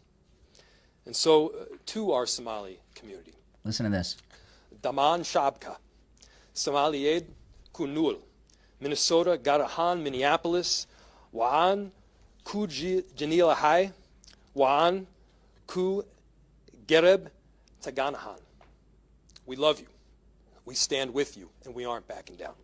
Yeah, so they say that he was speaking Somalian. Those words sounded like made-up words to me, but there was a Somalian city councilman behind him who was nodding in agreement to whatever it was he was saying. But this is, what's going on in this country is not immigration, it's invasion and colonization.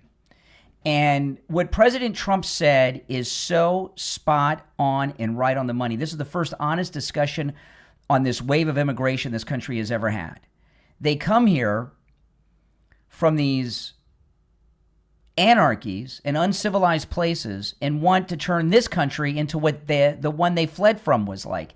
This guy here is a Somalian who is a local city councilman in Minneapolis. And of course, this press conference was called with the Minneapolis mayor speaking Somalian. First time I've heard that. I've heard politicians speak Spanish, even heard them speak Portuguese once or twice, but I've never heard one speak Somalian before. This guy here, they had this press conference because of the Tim Walz $1 billion Somalian theft scandal. And they're sending ICE to start rounding people up. And this is a local city councilman who's Somalian. Listen to this guy. Good afternoon. My name is Jamal Osman. I am the council member of Ward 6, someone who represents the largest East African community in Minneapolis. I am proud to say I'm a Somali American. This country welcomed me and my family 26 years ago. It has provided me a life that I did not have in Somalia. We came here and we are thankful to. And I'm going to tell you, this guy, he's been here, he said 26 years. How old is he? He looks like he's 26 years old. He has lived his entire life in this country, almost all of it, if not all of it, right? His English is so poor. He's using the wrong words and all this stuff. He lives in a Somalian world. See, this is the problem with not becoming Americanized. Whatever the Somalian way is what he's bringing. Be here. I've been educated here, got the opportunity to serve my community, to be a council member. I know many families are fearful tonight. They are. Why would you be fearful unless you're here illegally or you're one of those guys that stole the $1 billion? But I want you to know that City of Minneapolis stand behind you as the leaders, both mayors and the chief and everyone that stand behind you are here to stand with you. Our community has lived through fear in the past, and we're not going to let us divide that. We're not going to let us divide that. See, this guy's lived his whole life in Minnesota, and he doesn't speak proper English. We're going to stay informed, we're going to stay safe, and we're going to support each other. We will continue to working our partners on the ground so residents know their rights. They know where to turn for help, and we know that Minneapolis will not abandon. We know Minneapolis will not abandon. Spent his whole life in the United States. One of the thing I do want to say, and obviously everyone knows that our president is racist. You hear that? How dare he? This country welcomed his family. His whole community's thieving from us $1 billion, and he dares to call our president a racist? Thing I do want to say, and obviously everyone knows that our president is racist. He says everybody knows that. No, he's not. I don't know that. Do you know that? No. Give me an example of his racism. Deporting people that are here illegally? Arresting thieves? How's that racist? Thing I do want to say, and obviously everyone knows that our president is racist, xenophobic, Islamophobic, and we are going to fight that. Wow. He just welcomed Mamdani at the Oval Office the other day. America has a history of fighting and stopping those kind of individuals who continue to divide people and divide communities. Wow. A lot of nerve. Many Somalis that live in this community are working at your groceries, working at your hospitals, delivering your babies. They're doctors. They are very successful individuals. Now I would like to switch into Somali to speak to my community. See? Listen to this. Assalamu alaikum. Walaalayaal waxaan la hadlayaa community-ga magaalada Minneapolis. Oh my goodness. Anigoo ah Jamaal Cusmaan. Waxaan inii sheegayaa sida Minneapolis garabkiina ay taagan tahay. Community-geena target ayaa lagu yahay. Qolyahan dalka soo galaya oo la sheegay hadda in 100 qof ka badan lagu soo wado. Waa inaan ka fijignaanaa. Waa inaan la hadashaa lawyer-kaaga. Waa inaan ogaataa rights-kaaga. United States rights ayaa ku leedahay. Waa inaan division aan la ku suubinin. Xuquuq baa u leedahay due process baa jira dalkan aan joogno. Marka taxadara City Minneapolisna waa in la taaganta garabkeena taaganta. Thank you so much. I guess city is city in English and Somalian. So Minneapolis has fallen. But this attitude, they got caught stealing $1 billion. And hear the attitude? How dare you? To call us out on stealing this $1 billion, you are a racist. You're a xenophobe, thisophobe, thatophobe. You're anti-this, you're anti-that. How dare you call us out on stealing $1 billion? Who do you think you are calling us out on stealing $1 billion? If you're on hold, stand by. It's the Steve Kane Show. My name is Brian Craig. Our number is toll-free, 888-465-2631, 888-465-2631. We'll take our top of the hour break and be right back after this.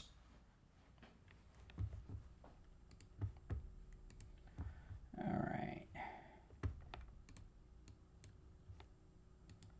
Oh, yes. Okay, stand by.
I'm just getting my commercials ready for the next hour.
We got about 1 minute. We'll be back, guys.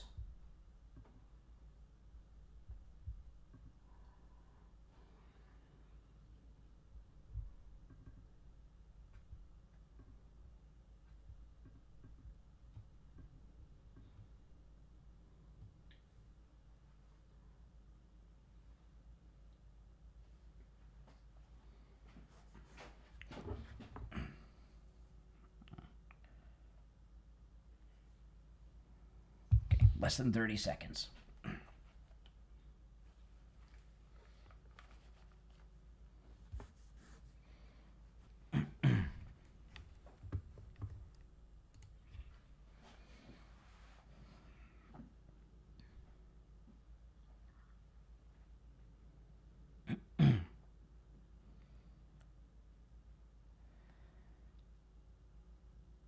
All right, the second hour, the 7 o'clock hour has begun. My name is Brian. This is the Steve Kane Show, Florida's longest-running radio show. Calls on hold, stand by. So this billion-dollar Somalian theft, you know, you got to ask yourself, this wave of immigrants, what is the positive benefit they're bringing to our country? Drugs, murder, rape, thievery? And Tim Walz is in a panic attack over this. He was at some event in it looks like a kitchen somewhere, and he was asked about the $1 billion under his nose. And listen to what he does. He goes into this virtue signaling rant. When the President of the United States sets up and tweets 150 times after midnight and targets certain people, it's not a coincidence that they're targeting Minnesota. We certainly welcome those investigations. They've been done by all of you, and they've been done here. We certainly want to know that, but it's also the Transportation Secretary who is threatening to withhold our federal dollars. Look, that's who they are. This is who they are. We welcome anybody who wants to help us. We're fixing it. And I said, Minnesotans know us and our team. We led us through COVID. We led us through George Floyd. We brought our economy to one of the best in the country. And we'll tackle this. Other governors have dealt with fraud. I want to make sure I'm the last one that has to deal with it by putting these things in. Yeah, he dealt with George Floyd. Remember his wife said how she enjoyed the smell of the burning tires and all of that? Remember that? He's doing all this virtue signaling. Does he seem nervous to you? And so far as withholding federal funds, they stole $1 billion in federal funds, and the only way they can get them to cooperate with the investigation is to withhold future federal funds. You're on the air. What's your name? Where are you calling from? Good morning, Conservative Doug. Oh, hey, Doug. You know, the first thing I want to tell you is you were the first and one of the only ones I ever heard saying that that the Democrats would like to prosecute President Trump and everybody around him. Yeah. And that miserable Akeem, yesterday I heard saying exactly that. Yeah. That, if we get power, we'll bring everybody. That's their plan. We better make sure. We better make sure we keep them out of office, man. And I was saying in Tennessee, I said, well, how could it be possible that guy's going to lose in Tennessee when Trump won it so big? And sure enough, that was just a lying media. Not only did he win, he won by almost 9 points at the latest count. They're still counting in a special election. Yeah. I mean, this is beyond landslide victory. It's not even close, even though every poll had it a dead heat. Yeah, this media and the polls, man, you can't listen to them anymore. It's sad. It's too bad we can't get any truth. There's no more truth in America anymore. I mean, we say it, but the other side is just, we lie and keep going and hope that throw something on the wall, hopefully it sticks. Exactly. Terrible. Exactly. All right, take care. Now, yesterday, did you guys see I've never watched one of these before, at least not for a long time, unless there's been like a war going on. But I happened to catch live yesterday the Pentagon press conference, and Pete Hegseth has his own Caroline Leavitt over there. I don't know the girl's name. She's very good. She's like 26 years old, 25. She's Steve Cortez's daughter. And they did this huge revamping of the Pentagon press corps. It was an incredible press conference. And until recently, Pete Hegseth found this out and was appalled, and he put a stop to it.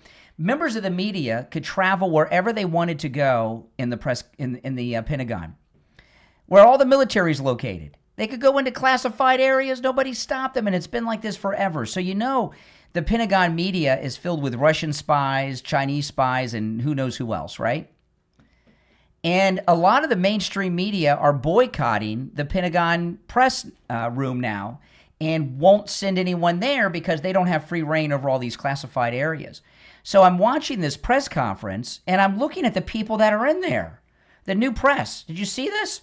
Matt Gaetz, James O'Keefe, Laura Loomer, and Jack Posobiec. And there are probably a couple of others. And we've got this whole new MAGA press corps at the Pentagon, and it was amazing because, we're about to have a mainstream war again. Well, hopefully it won't be long. You never know, though, with these wars. Anytime they predict a war will be over in a couple of weeks, it lasts for years. But we're about to go to war with Venezuela and the cartels very openly with a ground war. And the Pentagon is going to be the center of press activity. And we have James O'Keefe and these others in there, Jack Posobiec. It's going to be great. I cannot wait for those press conferences when the war heats up. But anyway, the reason I bring this up, if there's any other Pentagon press conferences, you don't want to miss them. This Steve Cortez's daughter is very, very good. I don't know where she went to school or learned her trade. Caroline Leavitt either. I mean, both of them are under 30, and they're the best press secretaries I've ever seen handling the press.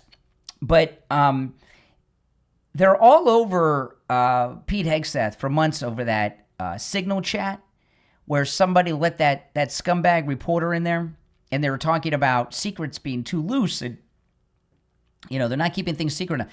Here we have Pete Hegseth has stopped reporters from being able to wander in the classified areas in the Pentagon, and then they boycott the Pentagon over this? So do you want him to keep the secret secret or not? And when he does, when he clamps down on security, which they were calling on him to do, all of a sudden they storm out. But this new Pentagon press corps, we're going to get some incredible coverage of the war against the cartels. So this $1 billion Somalian theft in Minnesota has just opened up a can of worms that the Democrats are really not prepared to deal with. And the Somalian leader in America is Ilhan Omar. And she got questioned. She's not looking, so usually she got questioned in the halls of Congress yesterday by a reporter that Laura Loomer sent out. And usually Ilhan Omar, when I see real news like this person go up to her, right? Non-fake news, real news, go up to her and ask her questions walking through the halls of Congress or down the street. She always has a lot of snarky attitude. She's always very condescending and all of that. This time, it's a totally different Ilhan Omar.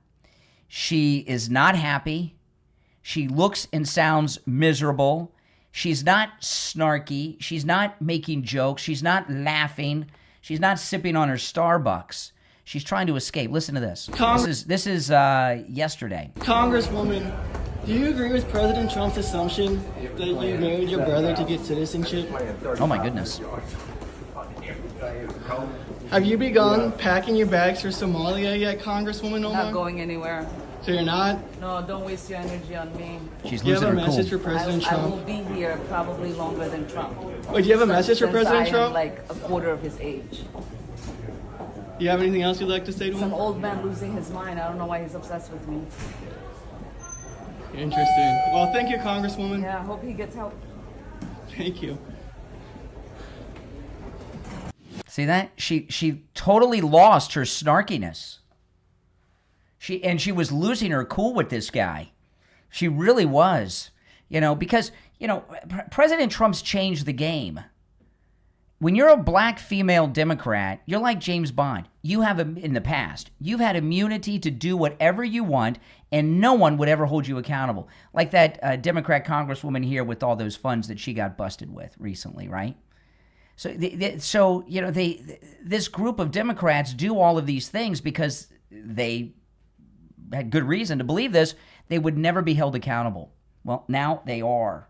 Now, here's a great Christmas gift, guys. The Sloman's Home Security offer. This is a great Christmas gift. Listen to this. Sloman's Home Security is offering a free home security system with free professional installation and 24/7 central station monitoring for just $24.95 a month for 5 years. Wow, pretty good deal, huh? All you have to do is call 833-283-5050. 833-283-5050. That's right, just $24.95 a month for 5 years. The Sloman's free home security system and professional installation is absolutely free and includes a touchscreen keypad, 3 door or window sensors, a motion detector, notifications, and remote keypad access. This is great. And it makes a great gift for yourself and your family in your own home. It also makes a great gift for your grandparents, your adult children living out on their own. It's just great. Give them a call, no matter where you're located. 833-283-5050. 833-283-5050. That's 833-283-5050. You're listening to The Steve Kane Show, Florida's longest-running radio show on the radio since 1977, celebrating 49 years on the radio. I'm Brian Craig. We'll be right back.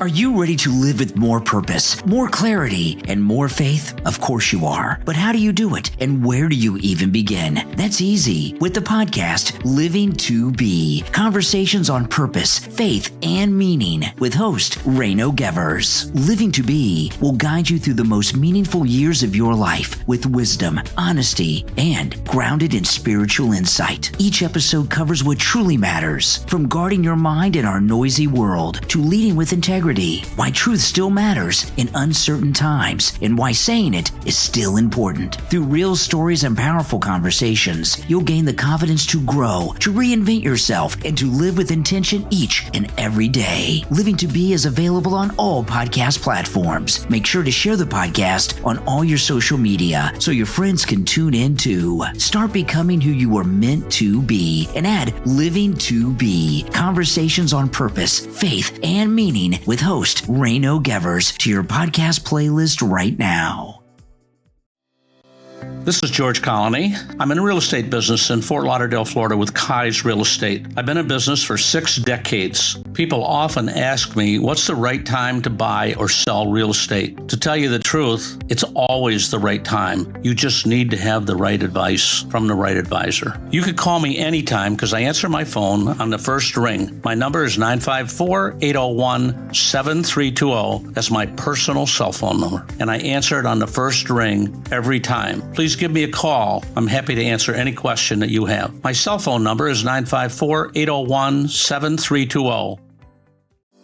This is Brian Craig. I've been telling you about the great deals and incredible customer service at Friendly Tire on both new tires and used tires. One of our listeners, Antonio, went to Friendly Tire and called to share with us his experience of buying used tires at Friendly Tire in Margate. Good morning. You're on the radio. Hey, yes, Brian. I want to give you a quick testimony about the tire place up in Margate, Friendly Tire. Friendly Tire is everything you said it would be, man. I went up there and got me some used tires. And when I went up there, man, he was very courteous. My whole family's going for that, man. It's everything you said it was going to be, man. I appreciate you for that, man. And Mike's a great guy, man. Well, what's your name? Antonio. All right, Antonio. Hey, I'm glad we could save you and your family lots of money on tires at Friendly Tire. Oh, no doubt, man. Thanks so much, man. Do what Antonio did. Stop into Friendly Tire and find incredible deals on both new and used tires. Give Friendly Mike a call right now. 954-977-9445. 954-977-9445. And Mike will give you a quote right over the phone. 954-977-9445 for Friendly Tire in Margate.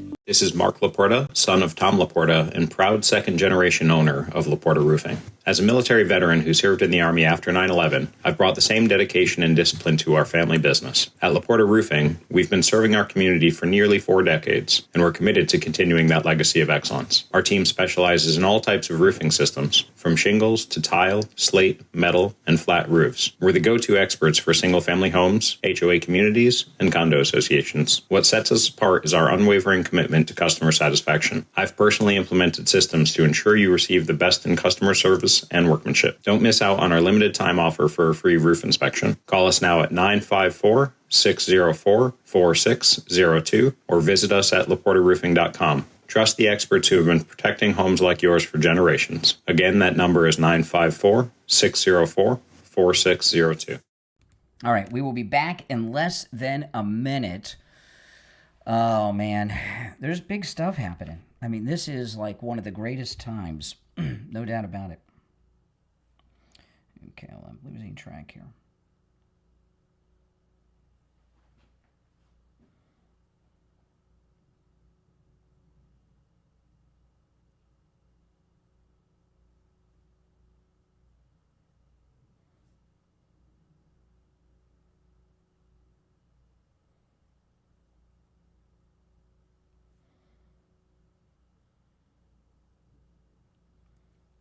All right, stand by.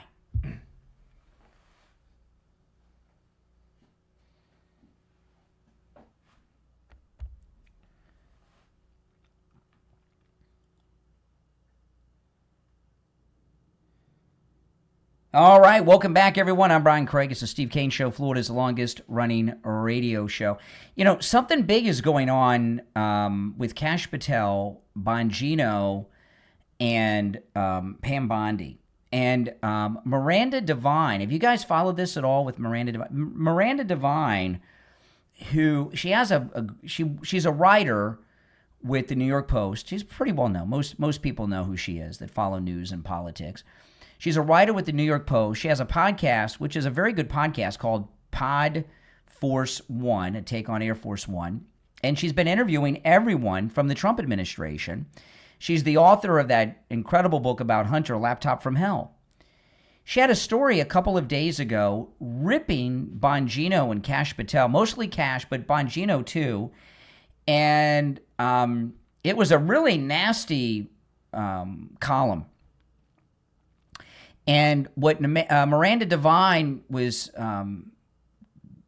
she was calling them incompetent and all of this. And then she went on to say that both of them are setting up their resumes for when they leave the administration, for their next jobs. It was very nasty.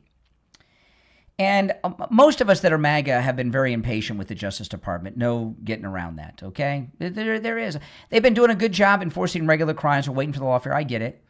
But there was immediate blowback against Miranda Devine. Pretty hardcore stuff.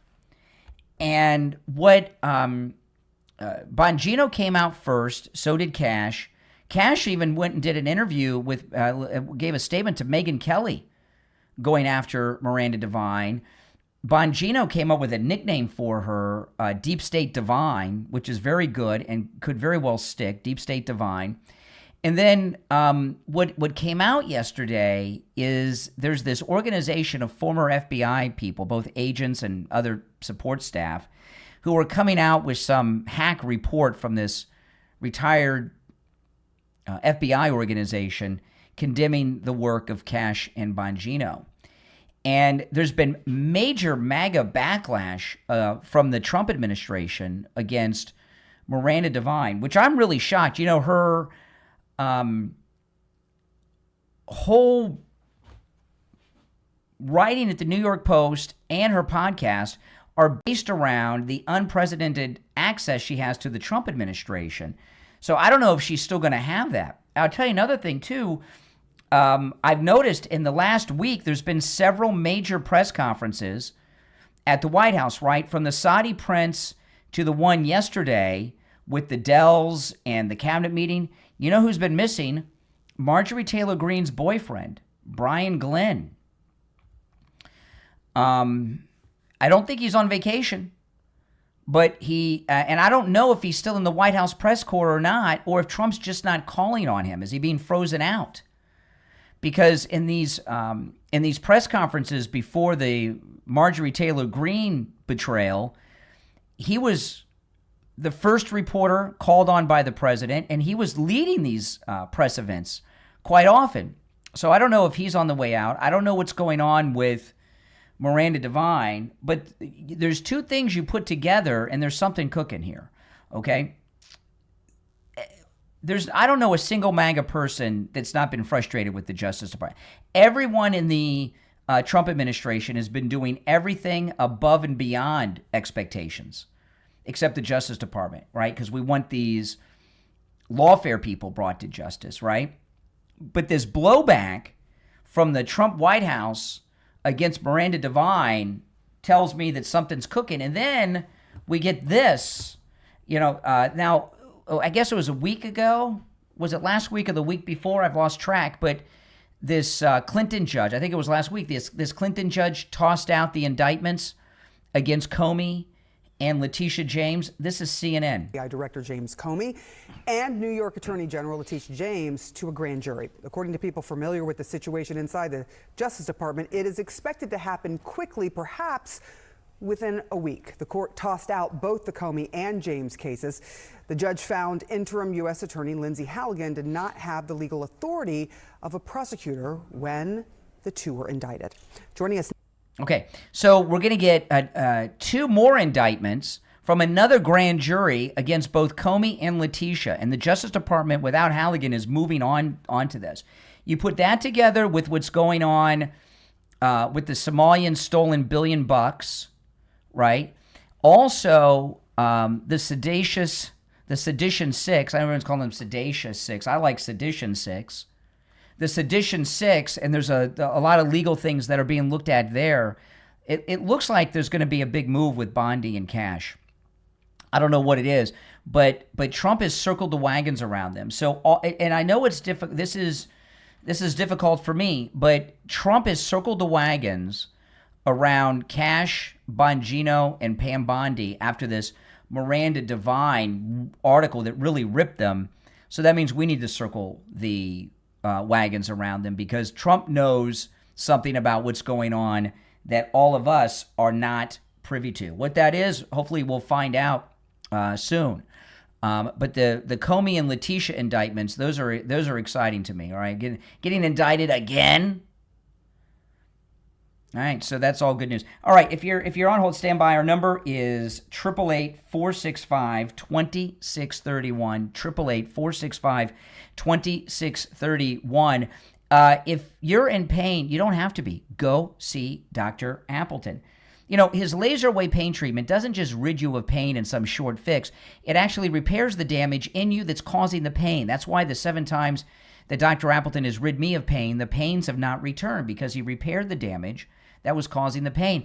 I didn't think ridding me of arthritis pain was possible. I thought that was beyond medical science, but it's not. My arthritis pain that Dr. Appleton treated me for after 2 treatments, gone, and it has not returned. And that was one of the worst pains I've ever experienced. It's hard to describe the pain of arthritis. You don't want to know unless you have it. But those of you that have arthritis, you know what I'm talking about. His laser wave pain treatment works on every type of pain I've ever heard of. I'm learning new pains all the time. I've met so many listeners who got their lives back like I've done and are living pain-free thanks to Dr. Appleton. Give him a call. Remember, appointments are not necessary. I've got a sneeze coming on. Hold on. Oh, thank you for the bless yous. Here comes another one. Oh, boy. Hey, it happens. It's real life. We're live. Appointments are not necessary, and walk-ins are welcome even on Saturdays. The consultation with Dr. Appleton is free, so take advantage of that no-charge consultation and let Dr. Appleton explain to you how he can do to you what he did with me 7 times, rid you of pain. 954-973-0710. 954-973-0710. That's 954-973-0710. And online, AppletonCairo.com. Give Dr. Appleton a call and say bye-bye to your pain. We'll be right back.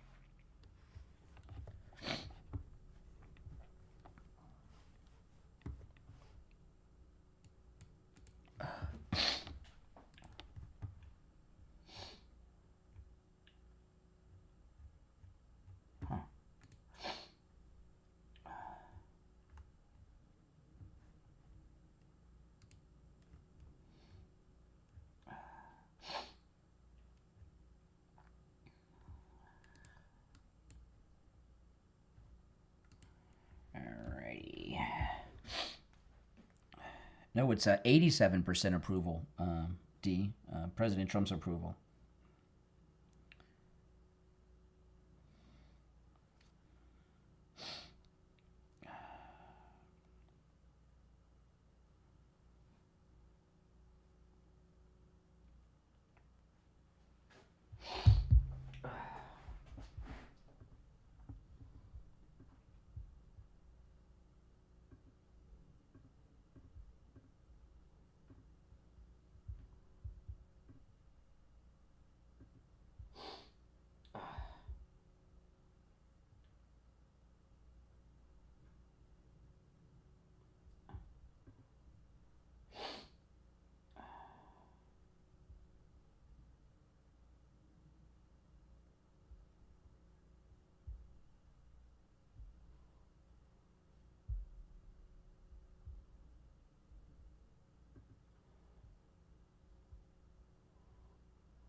All right, we're back. I'm Brian Craig. You're listening to The Steve Kane Show, Florida's longest-running radio show on the radio since 1977. You know, this election in Tennessee, that not only did we win it by a massive amount, right? At the latest count, almost 9% victory by the Republican. And remember, you know, yesterday afternoon, I was looking for the exit polls, and there were no exit polls. So I thought, oh, wow, that's interesting. This is the only election going on. Everybody's looking at it. There's no exit polls. Yeah. So, and I knew I probably wouldn't be able to stay up because, you know, they're an hour behind us in Tennessee on the East Coast and everything. I go to bed early. So I looked at the recent polls. Every single poll, every one out of Tennessee had it at dead heat. There were a couple of polls that had Van Epps up a little bit, but well within the margin of error. So just like with the Trump's election, every poll was predicting this neck and neck. And then we came out over 8 points ahead. Remember, a landslide, 1.5 points is a landslide victory in an election. It really, I know it's hard, you know, because the country is always, you know, pretty much 50-50 divided. So by the time they're done counting, who knows? Maybe it'll be a full 9, maybe it'll be 10 points. I don't know. But it was a massive victory for Van Epps in Tennessee. So the media are probably going to want this to fade away and go away and not be talked about too much because they don't want this great Trump MAGA Republican victory to be the focus. But before last night, they were calling this a barometer for the midterms and every comparison you could make. And now that the Democrats have lost it, it's going to fade away. And by the way, this seat's going to be up again in November. It's a special election. This is very important. We won because of the turnout. And the voters in that district in Tennessee did not let the media, with their lying polls, convince them that it was neck and neck or hopeless or that the Democrat could win. And I know a lot of you were saying, well, you know, all those crazy things she was saying, you know about them because you're conservative. If you're a Democrat in Tennessee, the things she said, you may not even know that she said them about hating country music and all that because liberal media wasn't promoting it. So those videos, I don't think that that interview she did where she said she hated everything about Nashville and all that was much of a factor. I think it's Trump's success in this second term. This is CNN. They got Jennings on there, and they're talking about what happened. Can I ask you on that? Because you said that she ran on defund the police. There were her past comments on that, but she said that was basically when she was a private citizen, before she was representing the state legislature. I mean, that wasn't like a core tenet of her campaign. She talked about affordability. So I think my question is do you really think that's what every Democrat looks like? I mean, I don't think that was the main, that was something, the criticism of hers, obviously, in past comments, but that wasn't the, tenet of her campaign or anything. She got asked about it repeatedly and refused to back away from it. And look, I'm just telling you, this is what Democrats believe and this is what their base wants. It's why she wouldn't go back on it. I was just a private citizen. Oh my gosh, we've never held what you said as a private citizen against you in a political campaign. For goodness sakes, what a ridiculous way to just maintain a position that nobody likes. This is the median Democrat position. She is the median Democrat candidate, and that's what their base wants. So that's what we're in for, and Republicans need to draw bright lines on this stuff in every race in the country. Yeah, see, this thing that they're trying to, this new spin, well, she was a private citizen then. I don't see them applying that to President Trump when it comes to the Access Hollywood tape. Well, he was a private citizen and a reality TV star at the time, so it had nothing to do with it. See, the reason she was talking so radical, she was even supporting Antifa that was burning down police stations, because the Democrat Party has practically evaporated out of existence, right? And the only thing they have left in the Democrat Party are these radical lunatics. And the things that, it's amazing what the left are trying to manifest them to. MSNBC, they rebranded to this MS Now. And they've changed the name, and they don't have NBC News around anymore, but they got the same players, and they're saying the same thing. They have, this is amazing what they're doing here. They have convinced themselves, Democrats they're into manifesting, right? If they say things enough, it'll become reality. And they've created in their mind that the second shot at this drug cartel boat is a war crime. They're talking about putting Hegseth and the admiral on trial for war crime. Well, what about the pilot that fired the 2 rockets? He's the one that actually did it. So if you're going to go after the admiral, you're going to have to go after the pilot. Who were they? Or was it? It was a fighter jet, wasn't it? It wasn't a drone. It was a jet off the carrier. And this is carrying around the oracle of liberalism.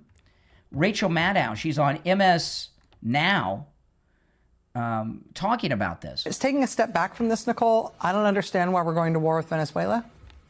And I'm not sure the administration has even bothered to try to come up with anything even internally coherent.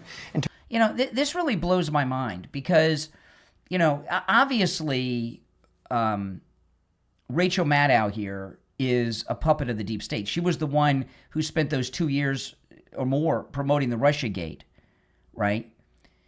So, I was telling you guys yesterday, this is an amazing thing because, back in the 90s, liberals, Democrats would tell us over and over again that the drugs in the inner cities in this country, it was the CIA. They're responsible for crack and all that stuff. And we'd laugh at them. That's crazy. Now we have the deep state defending with everything they've got the drug cartels not getting knocked out. They've got to be behind it and getting paid to do it. And here you got Rachel Maddow who's saying, well, why are we going to war with Venezuela? They're not making a case. What? That's where all the drugs are coming from. That's where the cocaine factories are. That's where the fentanyl's coming from. And by the way, these gang members that are raping and murdering and pillaging in this country, they're from Venezuela too. The case has been made, Rachel. In terms of explaining why Trump has proclaimed that we are at war with Venezuela, my sense is that they wanted to use the Alien Enemies Act to illegally arrest and deport people from this country that actually weren't subject to deportation. They decided the Alien Enemies Act was a way to do that. They then realized the Alien Enemies Act required a war, so then they declared a war. Then they needed a reason for the war, so then they reverse engineered some sort of reason for the war. Ostensibly right now, the reason for the war is to stop drug trafficking into the United States. Yeah, that's exactly right. And, I got a call on my podcast yesterday afternoon from a healthcare worker in California, and they do regular drug tests. And she's told me that in recent weeks, positive results for fentanyl those results are not only down, they're way down because fentanyl is in such short supply in the country. Oh my goodness, Rachel Maddow. All right, let's. The number to call is 888-465-2631. You're on the air. What's your name? Where are you calling from? Hey, Sean, Brian, my stomach hurts. I haven't taken a shit. Oh, that's nice. I appreciate it. That can happen sometimes. All right, let's get back to Rachel. Today, the man convicted of the largest volume of drug trafficking in the history of the United States was just freed from prison by Donald Trump, the former president of Honduras. So clearly, if that's the area of focus, that isn't the justification for this war. So what are we doing there in the first place? Why are we blowing out of the water and killing people in boats with outboard motors, some of which aren't even pointed towards the United States? Oh, my goodness. Oh, my goodness. Now, so she has seen the intelligence briefs because they're going to other countries in the area and then bring them here. This woman's out of her mind. Let alone verified to have drugs on them, let alone even if they were coming to the United States and they had the capacity to reach the United States and they were filled with drugs, why isn't it possible to just interdict them the way that we do with the Coast Guard, where you go and take the drugs and then put those people on trial and investigate and then follow the drugs to their source of origin and then take care of it there? See, what she doesn't understand is and everyone knows, the president of Honduras has been released because he knows the inner workings of the cartels. He knows where the targets are. They're using him to follow the money, find the leaders, and also probably pinpoint locations to drop in either special forces or more attacks. And taking out the boats, they're taking out the drugs at the source. And she, Rachel Maddow is not a stupid person. She's just a compromised person. Like, none of this makes any sense. It feels like they bumbled themselves into a profoundly incoherent and illegal situation in which they decided the one true benefit they were getting out of all of it is that they were getting video game style visuals to play on Fox News and put on TikTok. And they liked that. So now they have put this admiral. Here we go. The commander of Southern Command, every senior officer in that here's the fake command, crying. and all of the servicemen and women who serve there in the position of potentially being held liable for murder or war crimes until the statute of limitations on those matters runs. And I don't even know what it would be.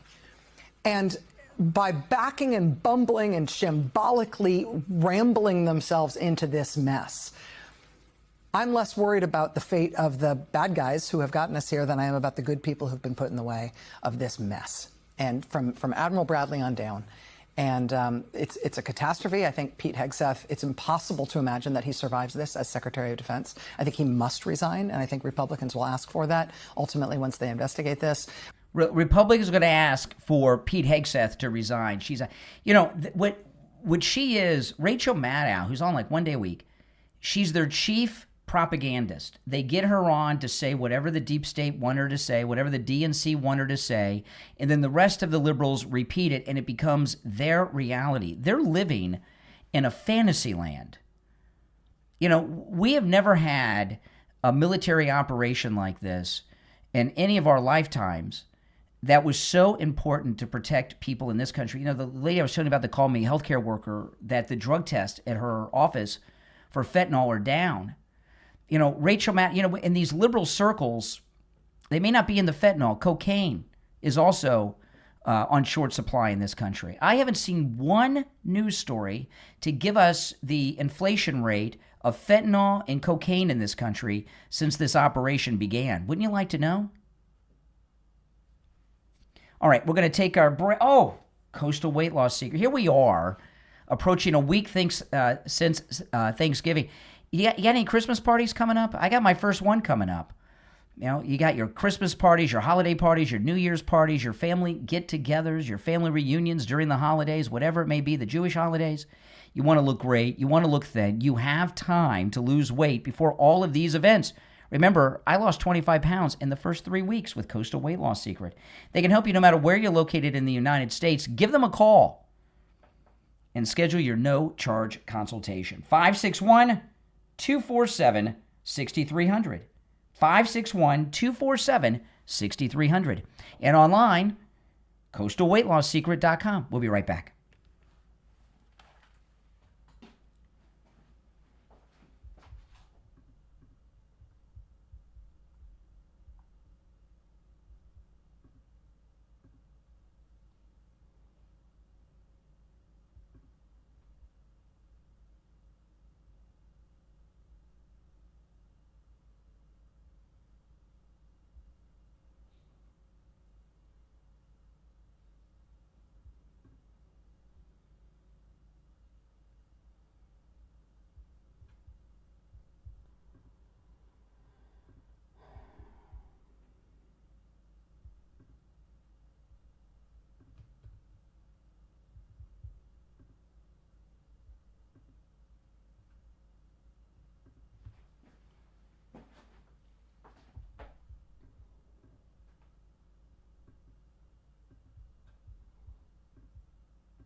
All right, guys, listen up. What's up, bro?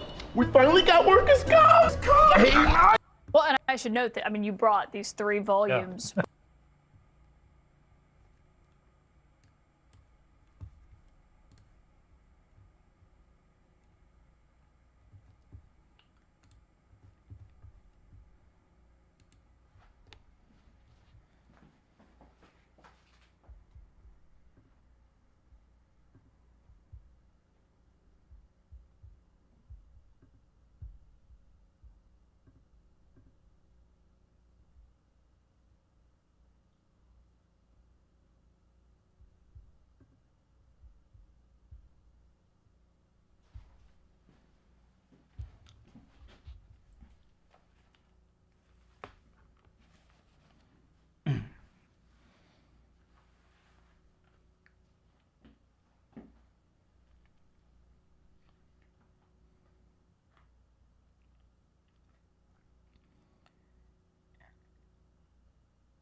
All right, we're back. I'm Brian. It's the Steve Kane Show, Florida's longest running radio show. You know, see, this tactic they're running, and this next time was shares from CNN, about this so-called war crime with the cartels. In the old days, before Trump, before the new media, this would get not only a dialogue going that was, this is a joke. I mean, you listen to them talk, and it's like watching cartoons.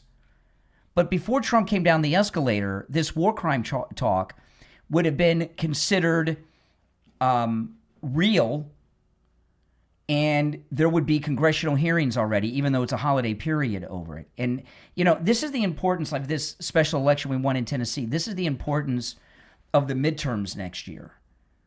You know, if we lose the midterms, and we can if we don't have a big turnout, if we lose the midterm elections, all these stupid things they're talking about, the war crimes for the I mean, Rachel Maddow, she's talking about trying the service personnel for crimes, right? By the way, if it's murder, there's no statute of limitations on murder.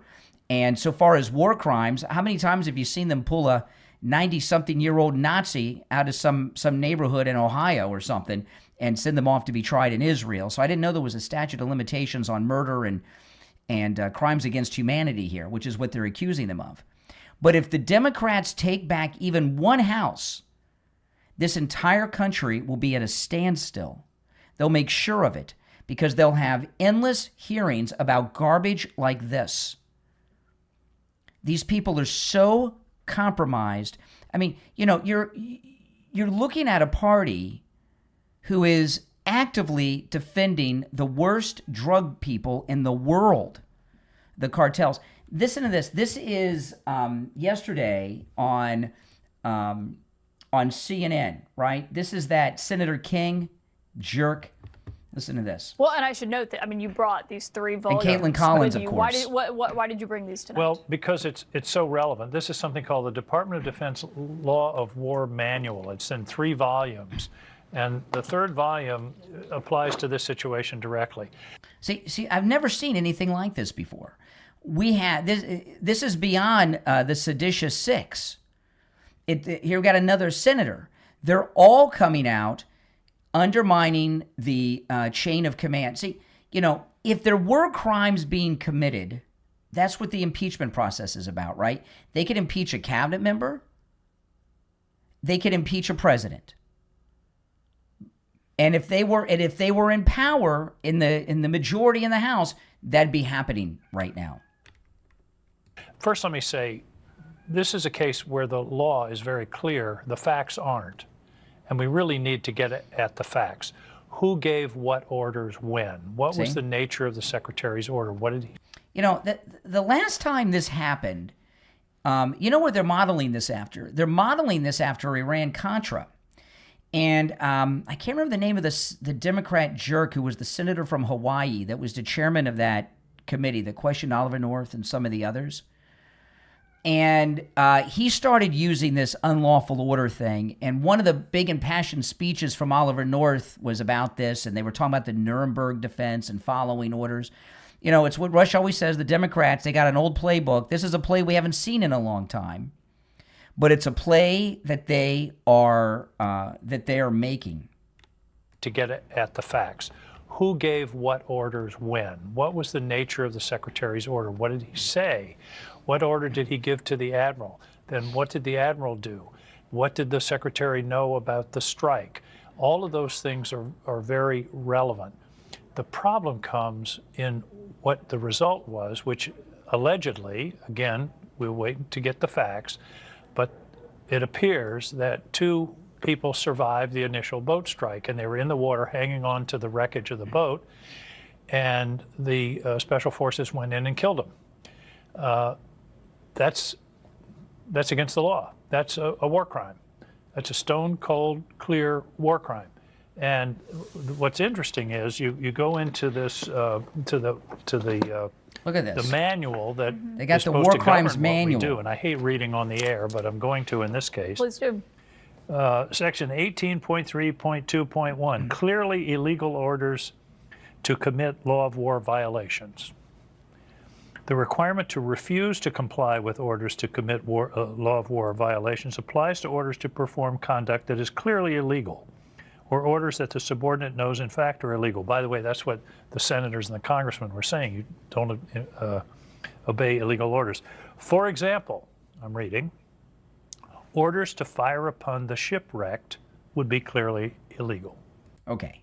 You know, this is completely insane. First of all, how do you, exactly, a new hoax. How do you know that the pilot could see these 2? I haven't seen any video or photos of these 2 cartel guys holding on to some piece of rubble from the boat. Have you seen that? No. Not one. Even though they keep saying it. And they're actually, and this guy here is reading out of the manual live on CNN, and you see her eating it up. You know, they've taken this to another level, because what's happened is they've taken it beyond Trump, they've taken it beyond Hegseth, and now they're actually taking it to the officers in command out there in the field. They're making sedition and this attempt to get a military uprising going on. They're making it what they talk about more than anything in cable news. If you watch CNN or MSNBC, this is all that they talk about. And what they're trying to do is just get one pilot to refuse to fire his rocket. That's what they're trying to do. And what's going to happen then? Holy smokes. Well, they're going to have to arrest the guy, and they're going to have to charge him. And then you're going to get some high-priced lawyer who's going to defend him in the military court. They're trying to cause a military trial. They're trying to get just one, either a pilot or the admiral. The admiral's already in, so he's not going to do it. But they're trying to get at least a pilot to disobey an order to strike one of these drug boats. And that's going to trigger all kinds of events.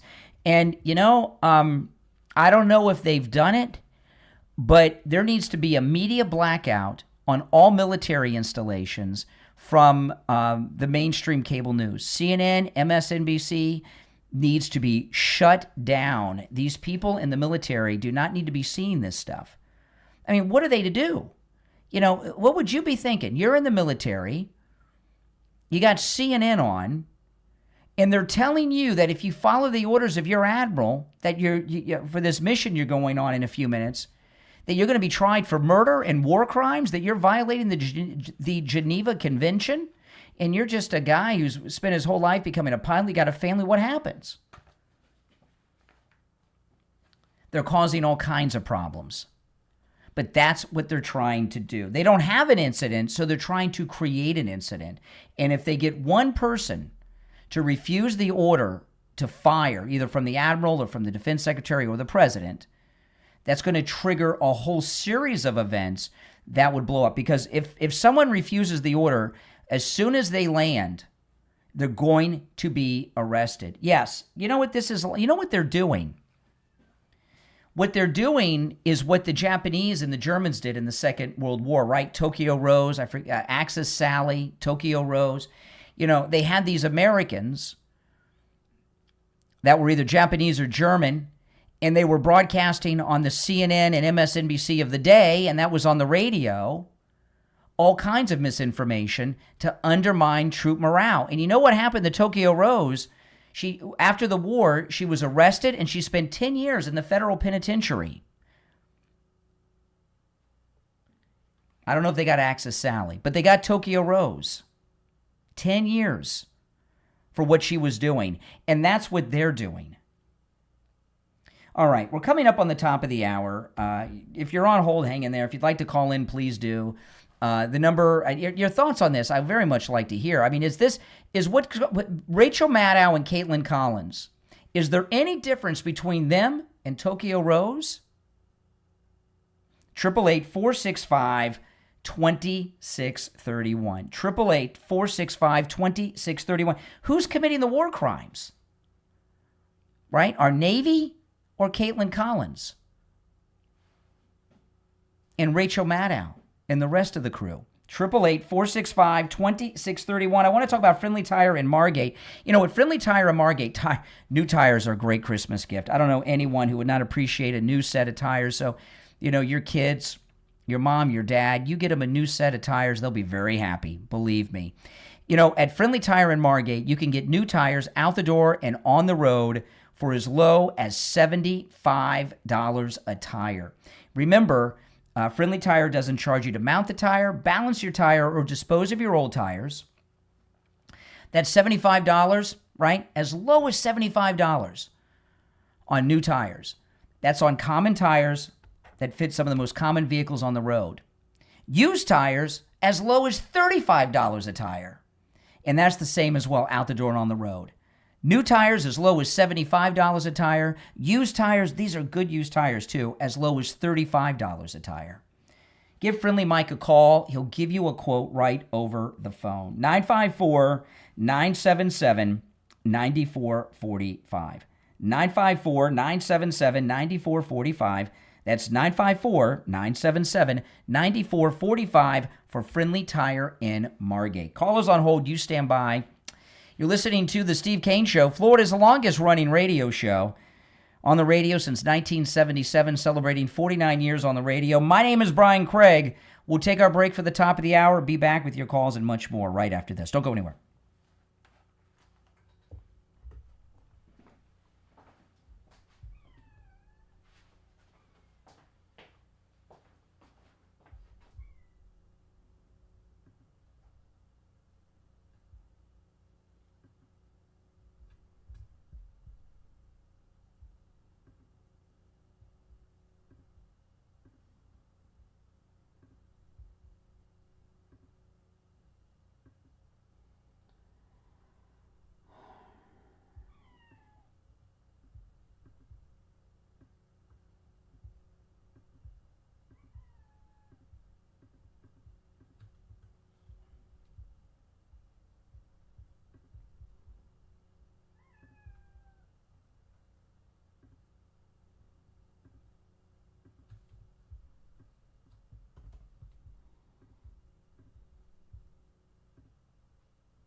We'll be back in just a couple minutes, guys. I was organizing some things here for the next hour. Oh, man. Where is that? Okay. But it's a pretty good question. Which is worse? Who's committing the war crimes, right? Who is committing the war crimes? And it would look to me like it's CNN and MSNBC. They want to go back and look at all these old statutes and everything else. Let's go back and look at Tokyo Rose. Because what they're doing that's Tokyo Rose-like is they're directing their message directly to the fighting men and women in the field that are involved in major combat right now. There's a combat operation going on right now against Venezuela and the cartels, and they know that they and their families have access to CNN, right? That's probably the cable news network that's on all the ships. They know exactly what they're doing. All right, if you're on hold, stand by.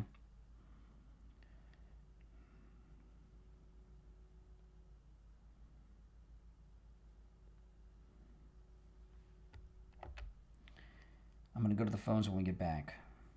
We'll be back in just over a minute. Oh, man. There's no question what they're doing. No question at all.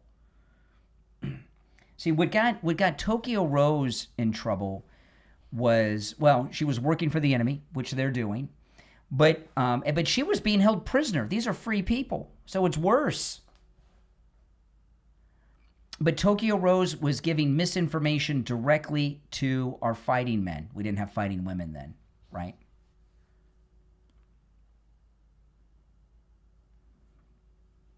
All right. 35 seconds. If you're on hold, stand by. We're going to go to the phones when we get back. If you want to call in, the number is toll free and it's pinned in the live chat.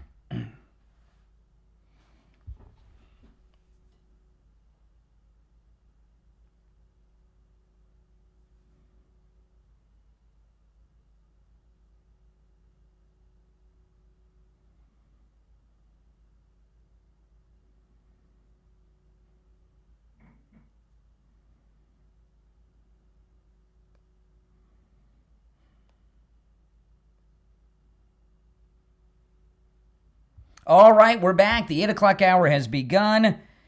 You're on the air. What's your name? Where are you calling from? I can't understand a word you're saying. You're on the air. What's your name? Where are you calling from? Good morning, Brian. It's Job for 9 out of California. Hey, what's up? Nothing much. I don't understand what the big deal is. I don't know exactly what happened. Well, hold on while I answer these other phones that are coming in. Hold on. Yeah, go ahead. It doesn't sound like they know what's actually going on either. First, it was reported that there was a double tap, and now he's saying that special forces went in and shot these people. That doesn't sound like the same. Well, that's a new one because I don't know how the special forces went in on the ocean. That was the first time I heard that. Exactly. So I don't know where he's getting his information from, and I don't understand why any of these people, and I mean absolutely any of these people, I would believe anything that comes out of their mouth. Where were they when Biden, who obviously was not, cognitively there, where were they reporting that? This thing about, when I was talking about Tokyo Rose, okay? Tokyo Rose, who did 10 years in the federal penitentiary for broadcasting what she did during the Second World War. What got her in trouble was two things. One, she was an American citizen, okay? And she was broadcasting misinformation directly to our fighting men. We didn't have fighting women then, right? She was broadcasting false information to our fighting men to try to get them not to do things or do certain things in combat. Isn't that what CNN and MSNBC are doing right now? Aren't they doing the same thing as Tokyo Rose did in the Second World War? They've been doing that and then some for a while now. Not like this. Because no, you might be right. But see, the thing about it is that remember when it was reported that reporters were being kicked out of the Pentagon? Yes. Because they were in areas that they weren't supposed to be in. Mm-hmm. Remember that? I think that was around the same time that this whole thing was actually going on. And well, that's one of the reasons that they want Hegseth out, because Well, exactly. I don't believe anything that any of them say, because their stories are not. They conflict. They don't actually make any sense. And third of all, they have been attempting to end up finding absolutely anything to go after Pete or Trump. I mean, they've been trying non-stop, and it's evident that they don't have anything. The fundamental things, you see these steps that they have to go through. You've got 6 individuals who did actually swear an oath of allegiance to the United States, whether they be in the military or whether they be in the intelligence realm. There's still an oath that has to be Well, what they've done, if you notice, everything they're talking about now, they're not talking about Trump and they're not talking about Pete. They're actually excusing Pete. They're blaming the admiral, and they've gone a step further, blaming those under his command following his orders. So this is what they're doing now is 100% textbook treason in time of war. I think there's a reason why this term color revolution has been mentioned frequently, and I think it's been going on for decades, and I think you're seeing like their last efforts in regards to having that actually absolutely come to fruition. But like I said, I don't trust anything that they say. No way. Because you look at their history. No way. Do you know that kind of backtrack, I know that you've been mentioning it. This Minnesota thing, this has been going on for months upon months upon months. We're talking about over 6 months. Yeah. And nobody reported on it at all. Yeah. Well, now it's coming to a head, because now they're getting to the point where they're going to be arrests and indictments. So now it's in the news. Over $1 billion, and then you have employees who they've been doing a pretty good job of doing it. Tim Waltz looks pretty nervous. Hey, listen, appreciate the call. Thanks so much. All right. You're on the air. What's your name? Where are you calling from? Hey, Brian, Alex from West Palm Beach. How are you? All right, Alex. Hey, listen, I've been trying to get this out, and I'm going to let you know something that I'm sick and tired of the left pushing every week a different agenda against the conservative party. Abbey-gate occurred during the Biden administration. 13 Marines were killed. That's right. I have firsthand knowledge from an officer that the colonel was told to stand down and not fire any munitions from their drone to protect those 13 soldiers. Mm-hmm. And the reason I'm telling you this is I want an investigation. All they got to do is go down to Springfield, Ohio, find the drone colonel that was on duty at that time, and find out who the hell gave that order. Either I'll tell you, it's a good thing. It's interesting you bring that up, because in the Pentagon briefing yesterday, the spokesperson, they said that investigation is underway and they're going to have a full report, I think they said by June, to Pete Hegseth. So that investigation you're talking about, they're deep into it. And they've been doing interviews. I sent a message to Pete 2 months ago, and he said to go through his former channels. I've tried to get this out for a while, because as a veteran, I can't imagine our country not protecting our soldiers. Contact the Pentagon spokesperson. You look her up. She did the press conference yesterday. She's Steve Cortez's daughter, and she'll be easier to get a hold of than Pete Hegseth, and she'll pass it on. Look up yesterday's Pentagon press conference. You'll get her name, and message her. I want to put these liberals on their heels. Yeah, well, I'm sick and tired every week being attacked with stupid shit. Okay, all right. Yes, I know. People are getting passionate. Oh, my goodness. If you're on hold, stand by. Oh, man, I was just about to let him go, and I kept him on just a second too long. I got a call in the first hour of the show from a guy who went and had the heart scan done at Life Imaging FLA, and guess what? They found something, and he went to his doctor with the report, and now he is on a medication now. Isn't that something? It's the holiday season. It's Christmas season, the holiday season.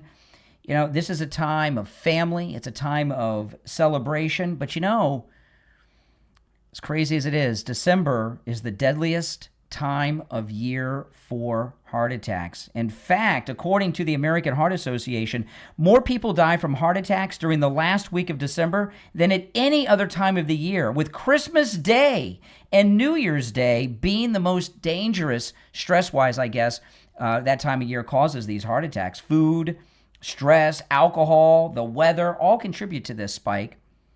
That's why Life Imaging FLA is offering free heart scans with a few minimum requirements, valued at $699. When you're there, make sure you ask about the full-body cancer screening. I had that too, for the ultimate peace of mind. Life Imaging FLA, they're all about proactive health care. They save lives before symptoms even appear. This December, give yourself the gift of health. Schedule your scan today. Enjoy the holidays with confidence.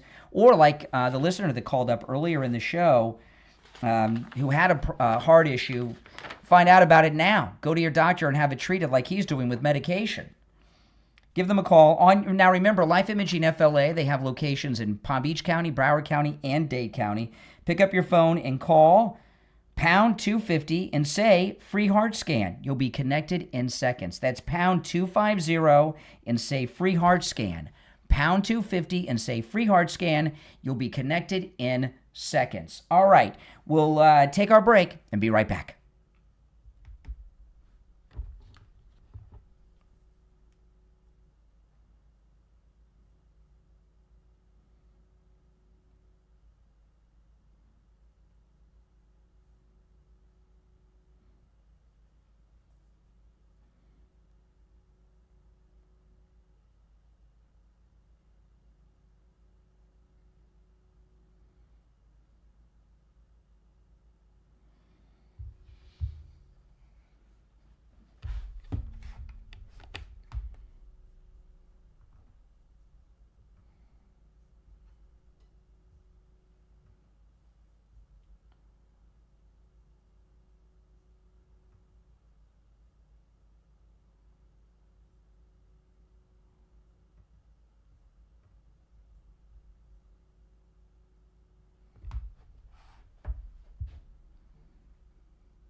Oh, boy. All right, guys, if you're on hold, stand by. We're going to go to the calls in a few minutes. We'll be right back. We're on the air. What's your name? Where are you calling from? Hey, Brian, this is Hank from Hollywood. How you doing? All right, Hank, what's on your mind? I called Tom Laporta at Tom Laporta Roofing. He sent out Scott. Now, Scott is absolutely the best. Scott and Scott's crew are the absolute best. They gave me a great price. They did the job when they said they were going to do it. They finished the job when they said they were going to do it. The materials they used, absolutely the best. I want to thank Tom. I definitely want to thank Scott, and definitely want to thank Scott's crew. These people are number one, and I just want your listeners to know, Tom Laporta at Tom Laporta Roofing. If you need a new roof, call Tom at Tom Laporta Roofing. You're not going to go wrong. You're not going to be disappointed. Do what Hank did. Call Tom Laporta at Laporta Roofing on his cell phone, 954-604-4602, 954-604-4602, and online, laportaroofing.com. This is George Colony. I'm in the real estate business in Fort Lauderdale, Florida with Kai's Real Estate. I've been in business for 6 decades. People often ask me, what's the right time to buy or sell real estate? To tell you the truth, it's always the right time. You just need to have the right advice from the right advisor. You could call me anytime because I answer my phone on the first ring. My number is 954-801-7320. That's my personal cell phone number. And I answer it on the first ring every time. Please give me a call. I'm happy to answer any question that you have. My cell phone number is 954-801-7320.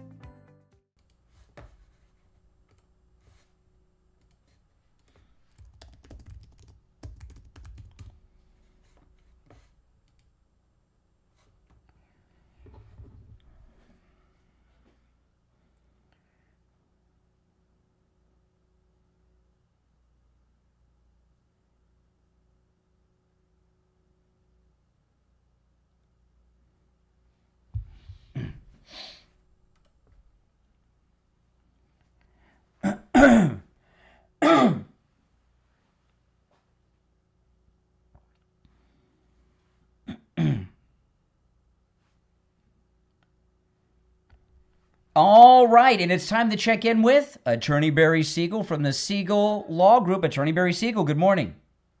Good morning, Brian. How are you this morning? I'm great. What do you have for us today? Well, today I'm going to talk about what we talked about yesterday, but just a little bit different.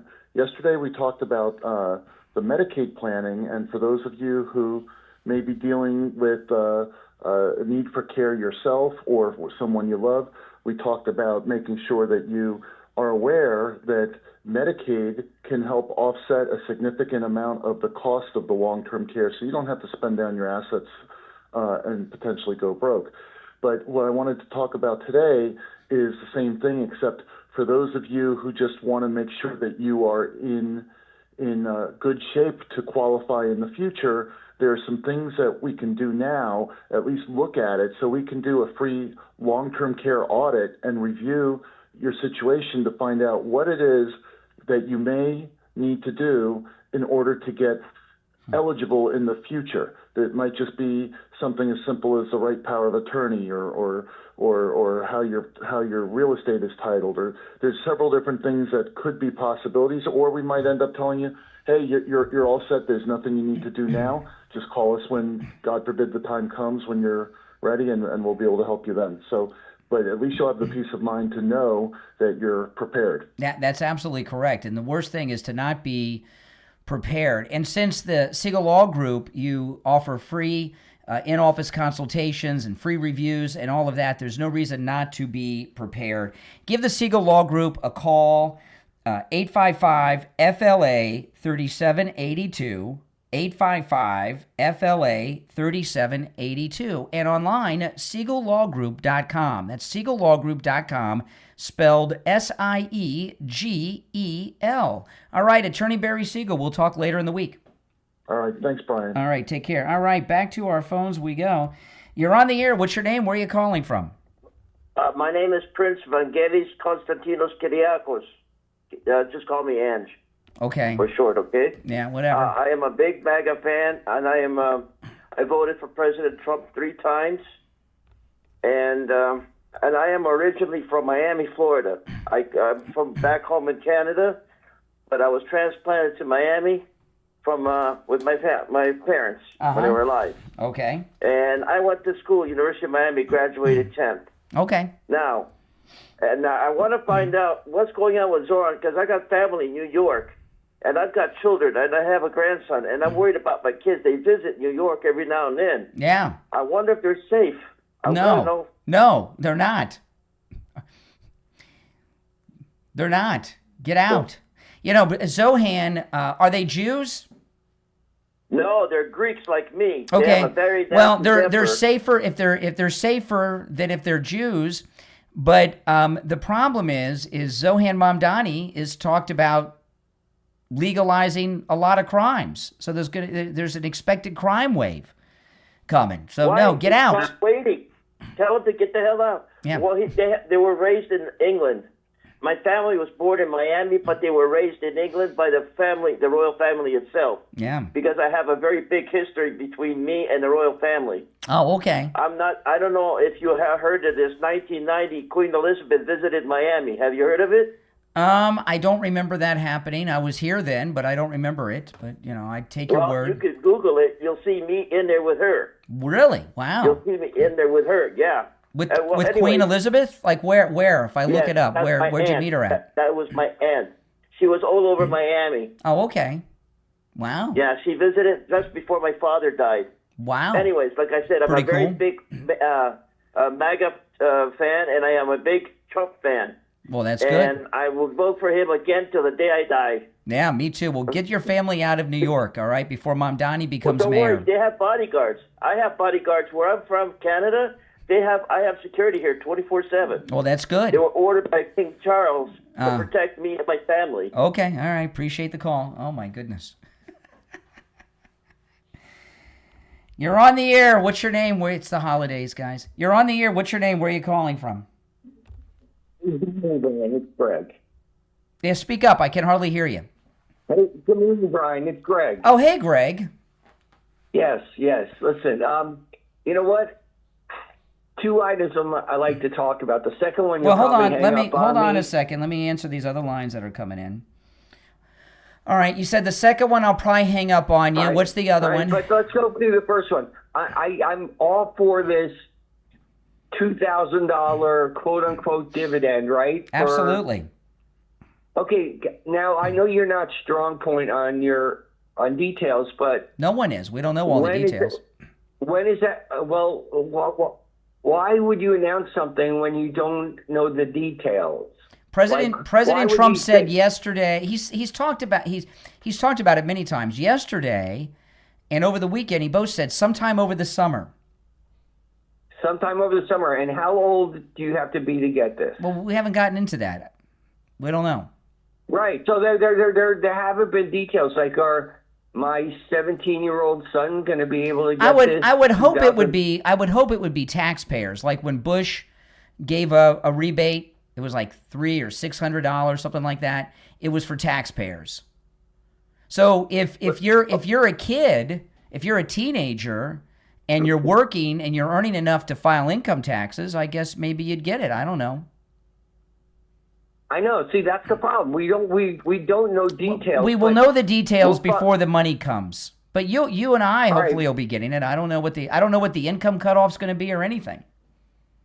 I know. That's the interesting part, is that there's no details, and you know what? It keeps you wondering. Listen, I hope everyone gets the $2,000. Well, I don't want everyone to get it. I hope every taxpayer gets it. No, I said if you pay taxes and earn an income, I think that'd be a great criteria. An American citizen. I don't want everybody to get it. All right. And even like the Somalians up in Minnesota, they're going to get it, right? I don't know about that. Okay, all right. So, right. We're like, it's like I've heard more I don't knows than you than I know. Well, they haven't announced the plan. No, but they announced. I could make things up. I could make things up. I mean, but President Trump hasn't announced what the plan will be. He will. And it'll be a big deal. That's the issue I've always had. No, he'll come out when it. Wait, we're can not. I finish? Can I finish? No, I'm going to finish saying my this. thought. No, I'm going to finish.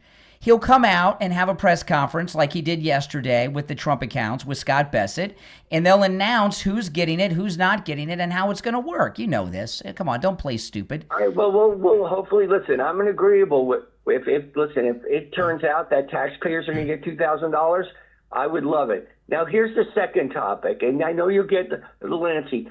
Last week, you were livid about reporters talking about J.D. Vance's marriage and his relationship with Erica Kirk. You were livid. You were outraged, correct?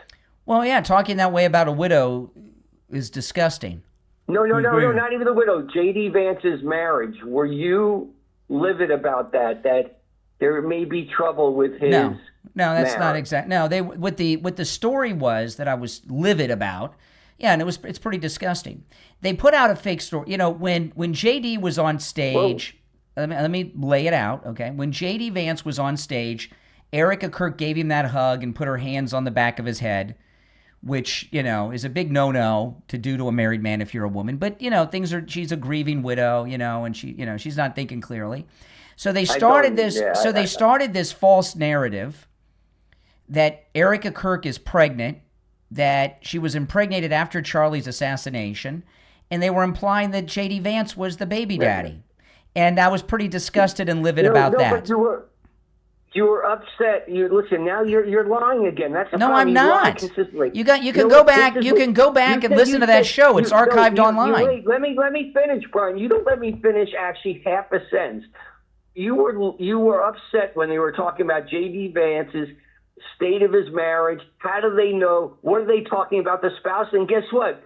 You and your wife are guilty of the same thing. You said Ron DeSantis, his wife would divorce him if he lost his chance to be president. You remember saying it. Be honest with your American public. It's not the same thing. See, Erica Kirk. It's not. No, Erica Kirk. I'm going to explain you why. Erica Kirk is not just a grieving widow. Her husband was. No. I'm not talking about. Excuse me. Kirk. You're not letting me. I'm going to finish my thought. I'm going to. No, excuse me. What you're doing is. What you're doing. Right I am not deflecting. You're bringing up something that's, excuse me, I want to do this with or without you, Greg. Listen. Well, because they were accusing her of being impregnated by J.D. Vance.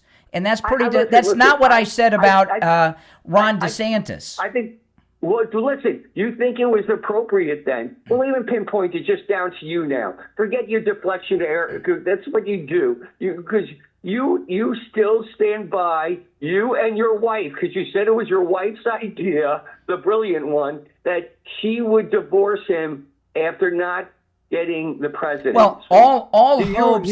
You agree with that statement was appropriate? Yeah, I think that DeSantis and his wife, when she realizes that he has no political future, will leave him for a better deal if she can find one. You know what? That is. It's not the same thing as saying a widow. Wait. They're saying that Erica Kirk got impregnated like 2 weeks after Charlie's assassination. It's not the same thing, Greg. No, once again, let's leave Charlie Kirk. Is this what you thought I was going to hang up on you about? Is this the one you thought I would hang up on you about? No, yeah, wait, let me finish. You don't let me finish this. What you and your wife said is disgusting. Don't compare apples and oranges. Compare what you said. It was disgusting. And by the way, since you brought up my wife, which is really low life of you. Yeah, the one that came up with this theory. I mean, what kind of man talks to another man like this about his wife? Today you talk about other people's wives all the time. Not like this. Today, excuse me, Greg. Today is my wife and I. It's our 29th wedding anniversary today. Well, good. Congratulations. Yeah, well, I appreciate that. I'll pass it on. My goodness. At least I know that Greg is listening to my podcast, which is ranked 150th in the United States.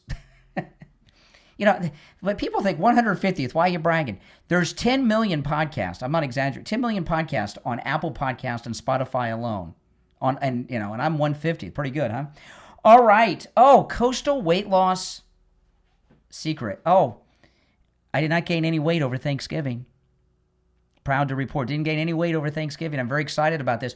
Coastal weight loss secret works. You see these celebrities that are on these things with the shots and the injections. They look sickly, don't they? They look sickly. With coastal weight loss secret, it's all natural. There's no shots, no pills, no medications. It's all natural. So when you lose the weight, you look great. I remember Steve used to be big into plastic surgery. A lot of you remember those days. We had this listener who came to an appearance. He had a facelift, and I never met the guy before, and you could tell he had a facelift, right? And I remember Steve was telling me, he's like, the worst thing you can say to somebody that's had a facelift is, oh, what a great facelift. A great facelift, you're not supposed to notice. It's supposed to look natural.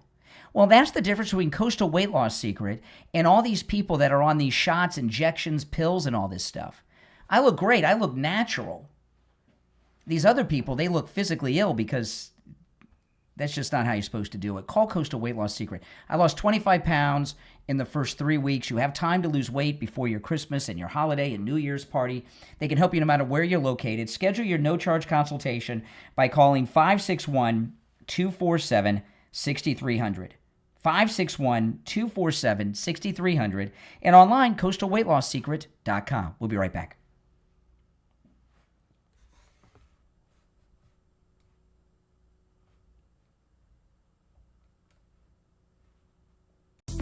Do you ever wish you could step back into the greatest decade of all time? The 80s? You're not alone. That's when members-only jackets made you cool. Parachute pants swished with every move. When leg warmers, big hair, and neon ruled. And your Walkman, Atari 2600, and Rubik's Cube were your most prized possessions? If you missed the A-Team, Knight Rider, breakdancing, hair metal, arcades, and that unmistakable new wave sound, you're not alone. Welcome to WeLoveThe80s.com. The community built by people who still believe the 80s were hands down the most iconic decade ever. At WeLoveThe80s.com, they celebrate everything that made the 80s unforgettable. The music, the movies, the fashion, the video games, the attitude, and of course, the memories that shaped a generation. If the 80s live in your heart, relive them with WeLoveThe80s.com. That's WeLoveTheEIGHT WeLoveThe80s.com. Go right now to WeLoveThe80s.com and take your place among the totally awesome.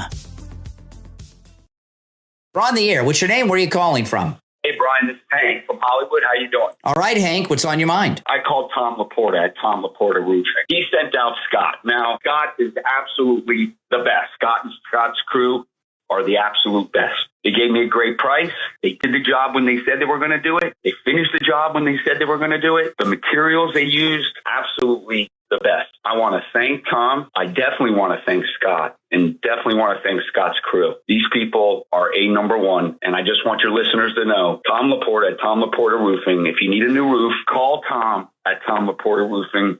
You're not going to go wrong. You're not going to be disappointed. Do what Hank did. Call Tom Laporta at Laporta Roofing on his cell phone, 954-604-4602, 954-604-4602, and online, laportaroofing.com.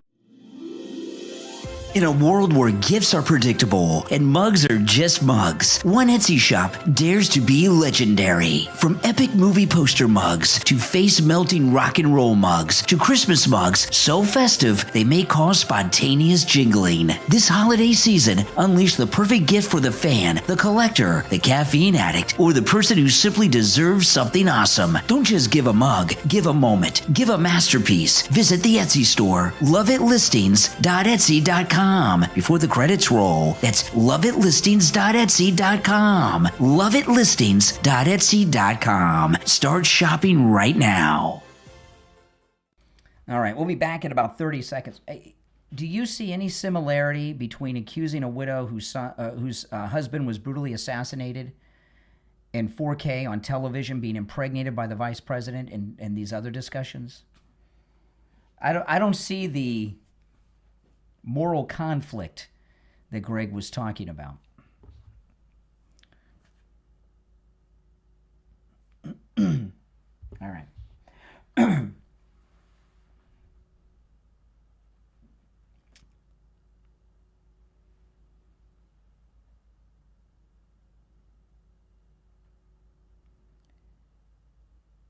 All right, we're back. I'm Brian Craig. It's the Steve Kane Show.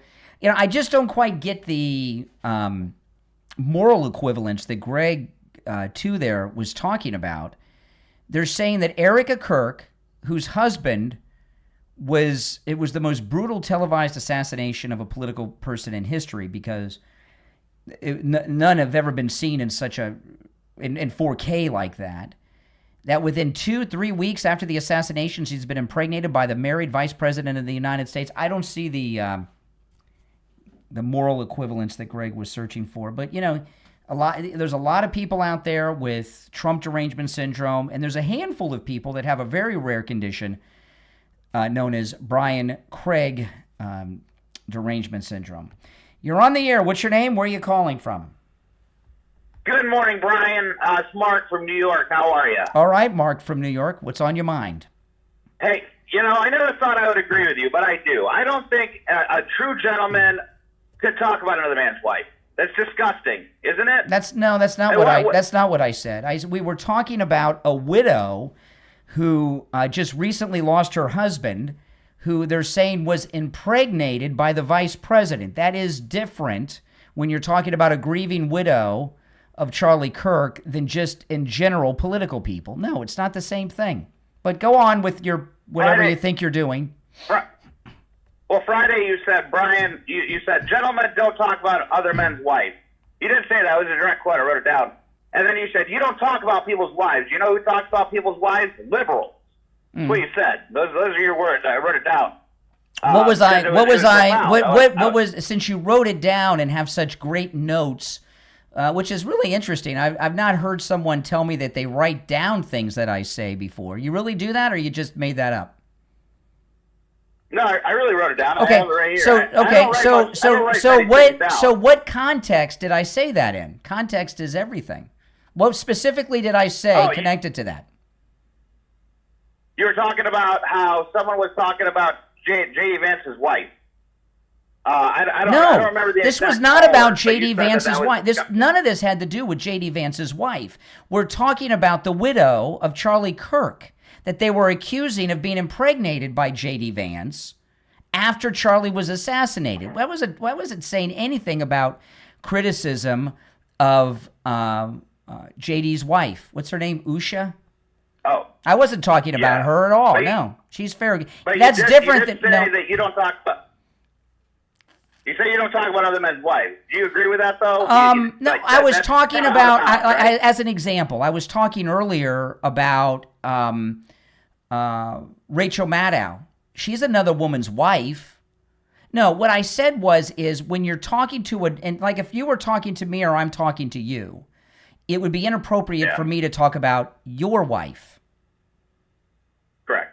Okay, this is not the same thing as a public figure who's involved in the world of politics. It's a little different. But when you're talking about a grieving widow like Erica Kirk, which is what the conversation was about, that's a totally different thing. What they accused her of doing, and it became a national story. And there's also a difference in talking about something that they will hear and something they wouldn't hear, right? So on the national news, they were talking about her being impregnated by J.D. Vance after Charlie's assassination. No, that is so far over the line, I can't even describe. You don't talk about a dead man's wife. You don't talk about a widow that way. No. A grieving widow at that. No. But you said only liberals talk about other men's wives. No, it depends on the context. No, it depends on the context. Oh, I'm sorry. This was Wednesday. I didn't listen to Friday. I would have to hear. This was Wednesday. I'm so sorry. I would have to hear the context of the statement that I said because I don't remember the conversation that you're referencing. I don't hang on my every word like you hang on my every word. I don't. I'd have to hear the whole context of what I said. But what I was talking about was Erica Kirk, not J.D. Vance's wife. Yeah, I tried to call Wednesday. I couldn't get through. You know, it's a very busy day for you on Wednesday. It was you had open phones on Wednesday last week. Because it was like a Friday. Because it was like a Friday. Yes. Yeah. I tried to get through. Well, you got through now. It was just busy the entire time. Did you really write down what I said, or did you make that up? No, I really did write it down. I just didn't have. I was busy on Wednesday.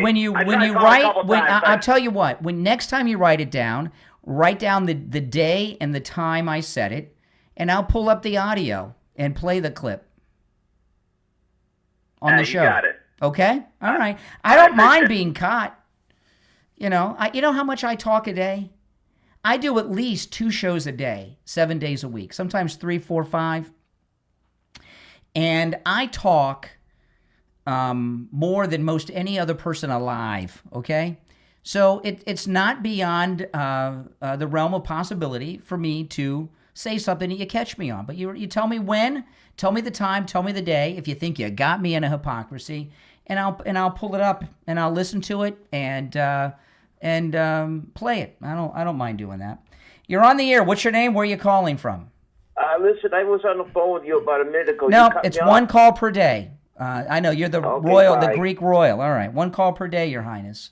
Oh my goodness. The rest of you on hold, hang in there. We'll get to some calls. This thing about Charlie Kirk's widow, that's a whole nother deal. Okay, being inappropriate with widows in general is above and beyond the realm of acceptability. Yeah, I mean, look at what Hunter did with his brother's widow. Oh my goodness! I mean, I don't like to talk about it. That makes me physically ill. Widows have a special place, and there's certain groups of people, okay, in our society that, in my opinion, that are put up on a pedestal of those that you don't question. A grieving widow. Keep in mind, it has to be a grieving widow. They don't get a lifetime pass, okay?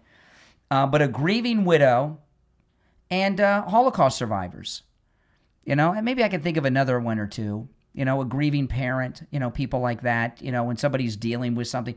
There's certain times and certain people that you don't criticize. And a grieving widow, especially in a high-profile situation, with what they were, you know, I remember one of the things they did that was really over the line, the left, When Sarah Palin was running for vice president, and it came out that her high school daughter was pregnant.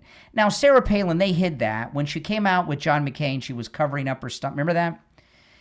And the media, she was a teenager in high school, and the media went after her high school daughter and her pregnancy. It was a national dialogue. The left were attacking her. Was it Bristol Palin? I can't remember which daughter it was. Was it Bristol? Or was that the other? I can't remember the Palin family too well. And what they did was so inappropriate. Not just because she was a high school girl, a teenager. They went after her so hard, I was afraid that she was going to have a miscarriage. Remember that? I mean, it was pretty bad. That was inappropriate. There's certain things that are inappropriate. Okay? And going after a grieving widow like Erica Kirk at that time, that is one of the things that's inappropriate. Now, in the first hour of the show, I got a call from a gentleman who went and got the heart scan at Life Imaging FLA. And they found something. He didn't tell me exactly what it was, but it had something to do with an irregular heartbeat, something else. He took that result from Life Imaging FLA to his doctor, and his doctor has him on a medication, and everything's fine now. Isn't that amazing? I'm so glad that I could be a part of sharing Life Imaging FLA with that listener so we could find out about his heart issue before it became a big problem. And we're in December, right? It's December 3rd. This is the holiday season. The December holidays, did you know that that's the deadliest time of year for heart attacks? It is. According to the American Heart Association, more people die from heart attacks during the last week of December than at any other time of the year. Christmas Day and New Year's Day being the most dangerous. The stress, the food, the alcohol, the cold weather.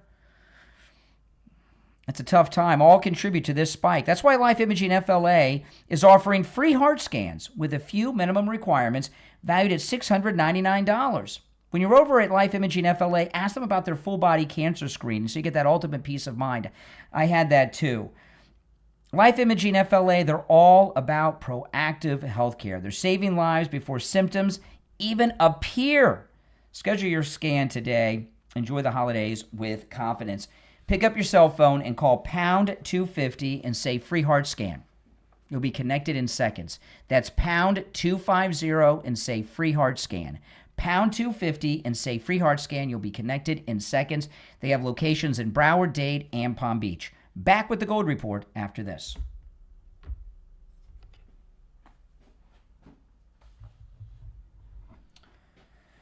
All right.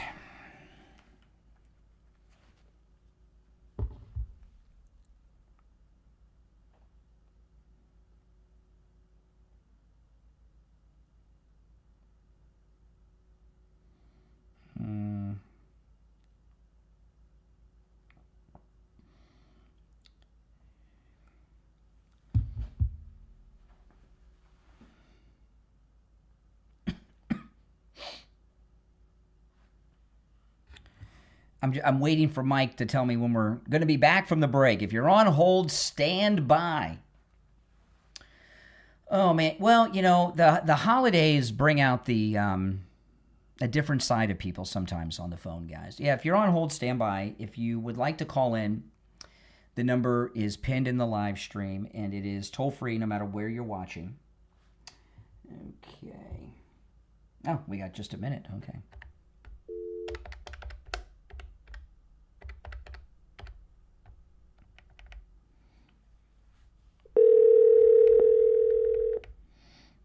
Good morning. Hey there. We got about a minute. I'll be right back with you. Hold on. Okay. Okay. Less than a minute, actually.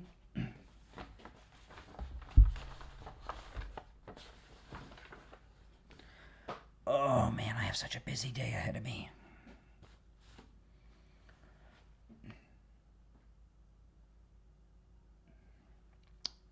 All right, I'll go back to the calls after the Gold Report.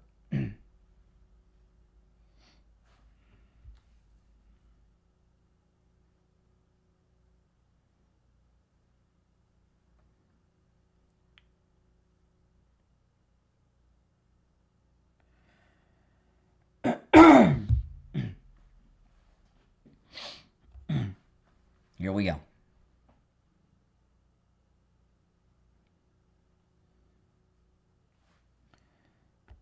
All right, and it's time to check in with William Youngerman from the offices of William Youngerman Incorporated in Boca with the Morning Gold and Precious Metals Report. William Youngerman, how the metals looking today?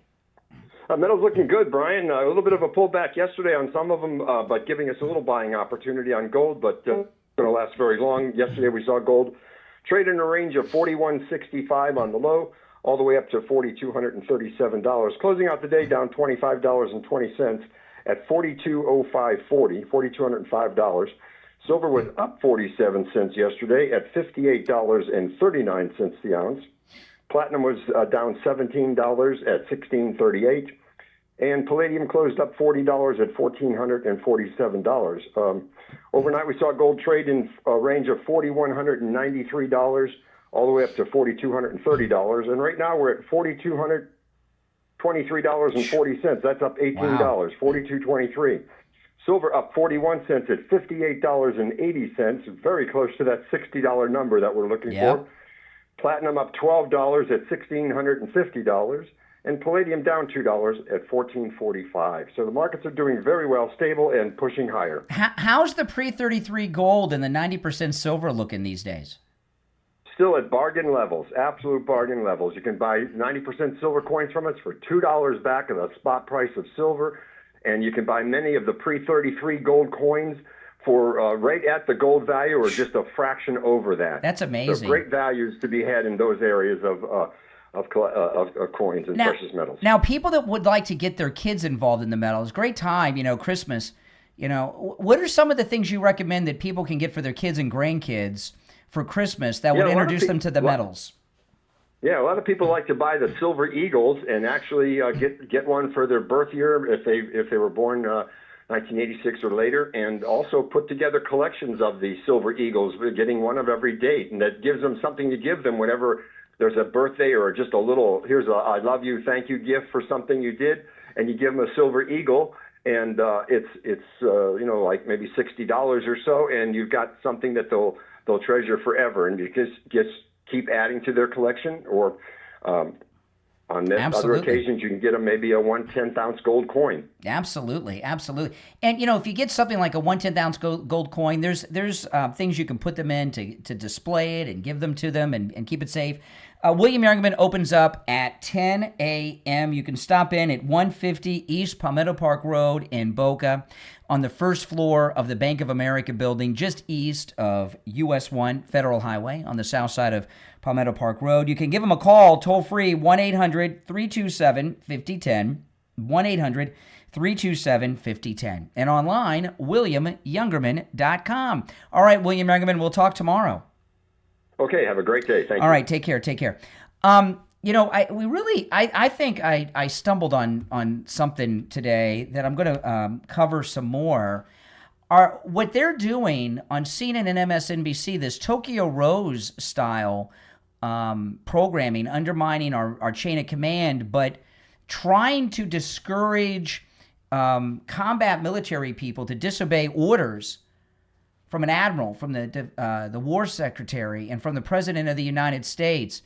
This is without question Tokyo Rose level treason, and I'm going to do a lot of coverage on that as this war heats up against the cartels. You're on the air. What's your name? Where are you calling from? Brian from Deerfield. Oh, hey, Brian. What's up? Hey, Brian. How are you today? First of all, congratulations on the podcast numbers, Brian. That's pretty impressive. Well, being 150 out of 10 million in the United States without any marketing, without any corporate backing, and just the good word of mouth of our listeners is I was so excited when even my daughter was impressed by that, which says a lot. Well, I'm sure she was. I was just trying to I was doing the numbers in my head while I was waiting to get on the air, and I think that would equate probably to a top 10 podcast. Because you look at the base 10 million podcasts. I mean, the top 150. You're probably in the upper top 10. I have millions that listen every month to my podcast. Millions. And, wow. And when I started, I did have a leg up because I started podcasting. I would meet all my old friends. They wouldn't be on the radio, and they would start a podcast. And right. and this was like years ago. and nobody knew they were there. So I said, well, why don't I start it while I'm still on the radio, right? Yes. Yeah. Well, having the Steve K Morning Show is a great lead into the podcast. Absolutely. Absolutely. I'm surprised a lot more people don't realize it. It kind of piggybacks one on the other, and it's a continuation throughout the day. But I think you got a top 10 podcast. Oh, it's good. It's a good one. Good. And I know it's great. It's great. It's on all podcast platforms, guys. And if you follow me on YouTube, you can catch the podcast live in video form, and I take live calls like I do here in the morning. That's very impressive. I was going to say one thing, Brian. I come from a different generation, but I don't like attacking women who are in the public space. Very reluctant to do that unless they really have it coming. It's just something I wasn't brought up to do. Well, no. Let me talk about this a little bit because this is an important point. There are people that are civilians, and then there's combatants. Okay. Yes. So, Nancy Pelosi is someone's wife. I mean, come on. That's true. But if someone is, like J.D. Vance's wife is not really political. That's why she's off limits. Okay? So and the First Lady isn't political. She's married to the president, but she doesn't do things that are political. So when people are not political, they're out of bounds. Children are out of bounds too. It's a different. Well, Erica Kirk going through the recent, situation that she was in, you got to give her some space and some time. I think, give her the benefit of the doubt because I was a big Charlie Kirk fan. I thought he'd be president down the road, and maybe a decade or so. But you got to give her the benefit of the doubt, and I think lay off a little bit. Well, on all what they said about here, hold on a second. Here's the thing, Brian. What they said about Erica Kirk is that she got pregnant after Charlie's assassination by J.D. Vance. Okay? Right. And that is so far over the line. And, Absolutely. And I don't know what these guys are talking about that I said last week. I mean, I talk so much, I don't know what I said, in the first hour. But the context was not what they were implying. You don't talk about grieving widows, okay? Grieving widows have a free pass. In the way people react when they're grieving, parents, spouses, it's unpredictable. It's often irrational, and you don't put judgment on it. And to accuse her, what they're accusing her of doing, while it may not legally be, is really a form of adultery, and that led into a pregnancy. That's a dangerous thing to put on at a national level. A grieving widow that could cause terrible things to happen. Well, the left will do anything. There's no such thing as nothing too low to strike people. Well, they killed her husband, really on TV. So and we all saw it. Yeah, we all saw it live too. So something like that. You got to give them some time and some space, and you got to be humanitarian too. And I think the cheap shots going out at her, and especially the movement that she was connected with, her husband was connected with, a wonderful movement, and. She deserves to be treated a little bit better. But like we talk about Rosie, we don't talk about her wife. Yeah, I know. It's that's the left narrative too. Again, some things are okay and some things aren't. But anything that's conservative and to the right, no, that's open game for the left on anything. No holds barred. It's really a shame. So. Yep. All right. Congratulations again, Brian. All right, appreciate it. Yep. You're on the air. What's your name? Where are you calling from? Lynn from Boynton. Hey, what's up? Hey, happy anniversary and happy podcast. Thank you. Yeah, today is my wife and I. It's our 29th wedding anniversary today. 29. And that's a big deal in today's world, Brian. Really, got to be very proud of yourself. When my wife and I, my wife was a listener, okay, and that's how we met. She came to an appearance to meet me. And so I told Steve about it, and we set up we were at another radio station then. Steve set up this whole event at a sponsor. It was the Hong Kong Harbor in North Miami, and we had all the personalities from the radio there and all our listeners. And I got up and made the announcement, and we did a whole big deal about it. And the next day on the radio. There were some radio personalities, Al Rantel, Norm Kent, who's passed away, Norm Kent, And they went on the air and said we would be divorced within 2 years because we only knew each other 6 weeks. Oh. Right? I mean, what a bunch of lowlives. Oh, my Yeah. God. And I remember my wife was so upset because they were talking about our marriage was going to end in divorce before we even got married and all this stuff. Well, here we are 29 years later. Well, I'll tell you, Brian, they gave us about 15 minutes after the wedding. So we're 37 years now, so keep on trucking. You know what I tell people? My wife hates when I say this. This will cause probably, maybe she's not listening. You know what I tell people the secret to a long-lasting marriage is? What? That my wife gets really angry when I say this. I shouldn't even say it. But here's the key to a long-lasting marriage. Men, always admit you're wrong even when you're not. Yeah, that goes a long way. Absolutely. With an emphasis on even when you're not. Keep your fingers crossed behind your back. Oh my gosh! Oh my gosh! I shouldn't have said that on this day. Also, she's very kind. I've heard her and stuff. She's very kind, and you guys make a very lovely couple. Well, she's got to put up with me. Well, you know something? You've heard my husband before on the background, when we're talking and stuff, So it takes patience and it takes time, and it just doesn't happen. I know you guys got married quickly after meeting too, so 6 weeks. Congratulations, and I think it's just great. Mm-hmm. But I also wanted to let you know that we went over and saw William Youngerman yesterday. Went up to Boca, and we had silver and carafes and all these type of things that my mother left me, and I never had kids, and I have a niece, but she doesn't need clutter, or anything, and they don't know. So we went up with everything. And the thing about it, we did pretty good, mainly with our coins and stuff that my father, had us growing up collecting. Mm-hmm. And we did go with that. What a nice guy that guy is. What a nice tight ship he runs, and what a beautiful place when you walk in there. I mean, the stuff that he has on display is spectacular, isn't it? It is. It's amazing, So we did good, but he also told us some of the stuff that was not real silver, So anyway, we got back home, and we were very happy meeting him, but we wanted to go when he was there because we hear him every day on the show. So we asked John, when was he going to be there? And I said, I want to make sure he's a real person, William Youngerman. Yes, of course and John started laughing, and he goes, oh, yes. I said, well, nowadays and stuff. So we had a good chat, and it was very nice. Well, I'll tell you. We really appreciate you. Well, thank you so much. The thing is, when you're dealing with the precious metals, it's nice you're dealing with a straight shooter, right, over there. I mean, it's really amazing. Absolutely. And the gadgets that he's got to do all the things and making sure all the containers that we had with coins in them were not unsealed yet and everything. I mean, very, very, wow, what a thing. I didn't realize all that went into it. It's amazing. We saw it yesterday. Well, listen, we're out of time for the day, but I appreciate the call. All right, take care. All right, we just have seconds left until the top. The rest of you on hold, stand by. We'll be back tomorrow at 6 a.m., and you'll be first in line. It's the Steve Kane Show. My name is Brian Craig.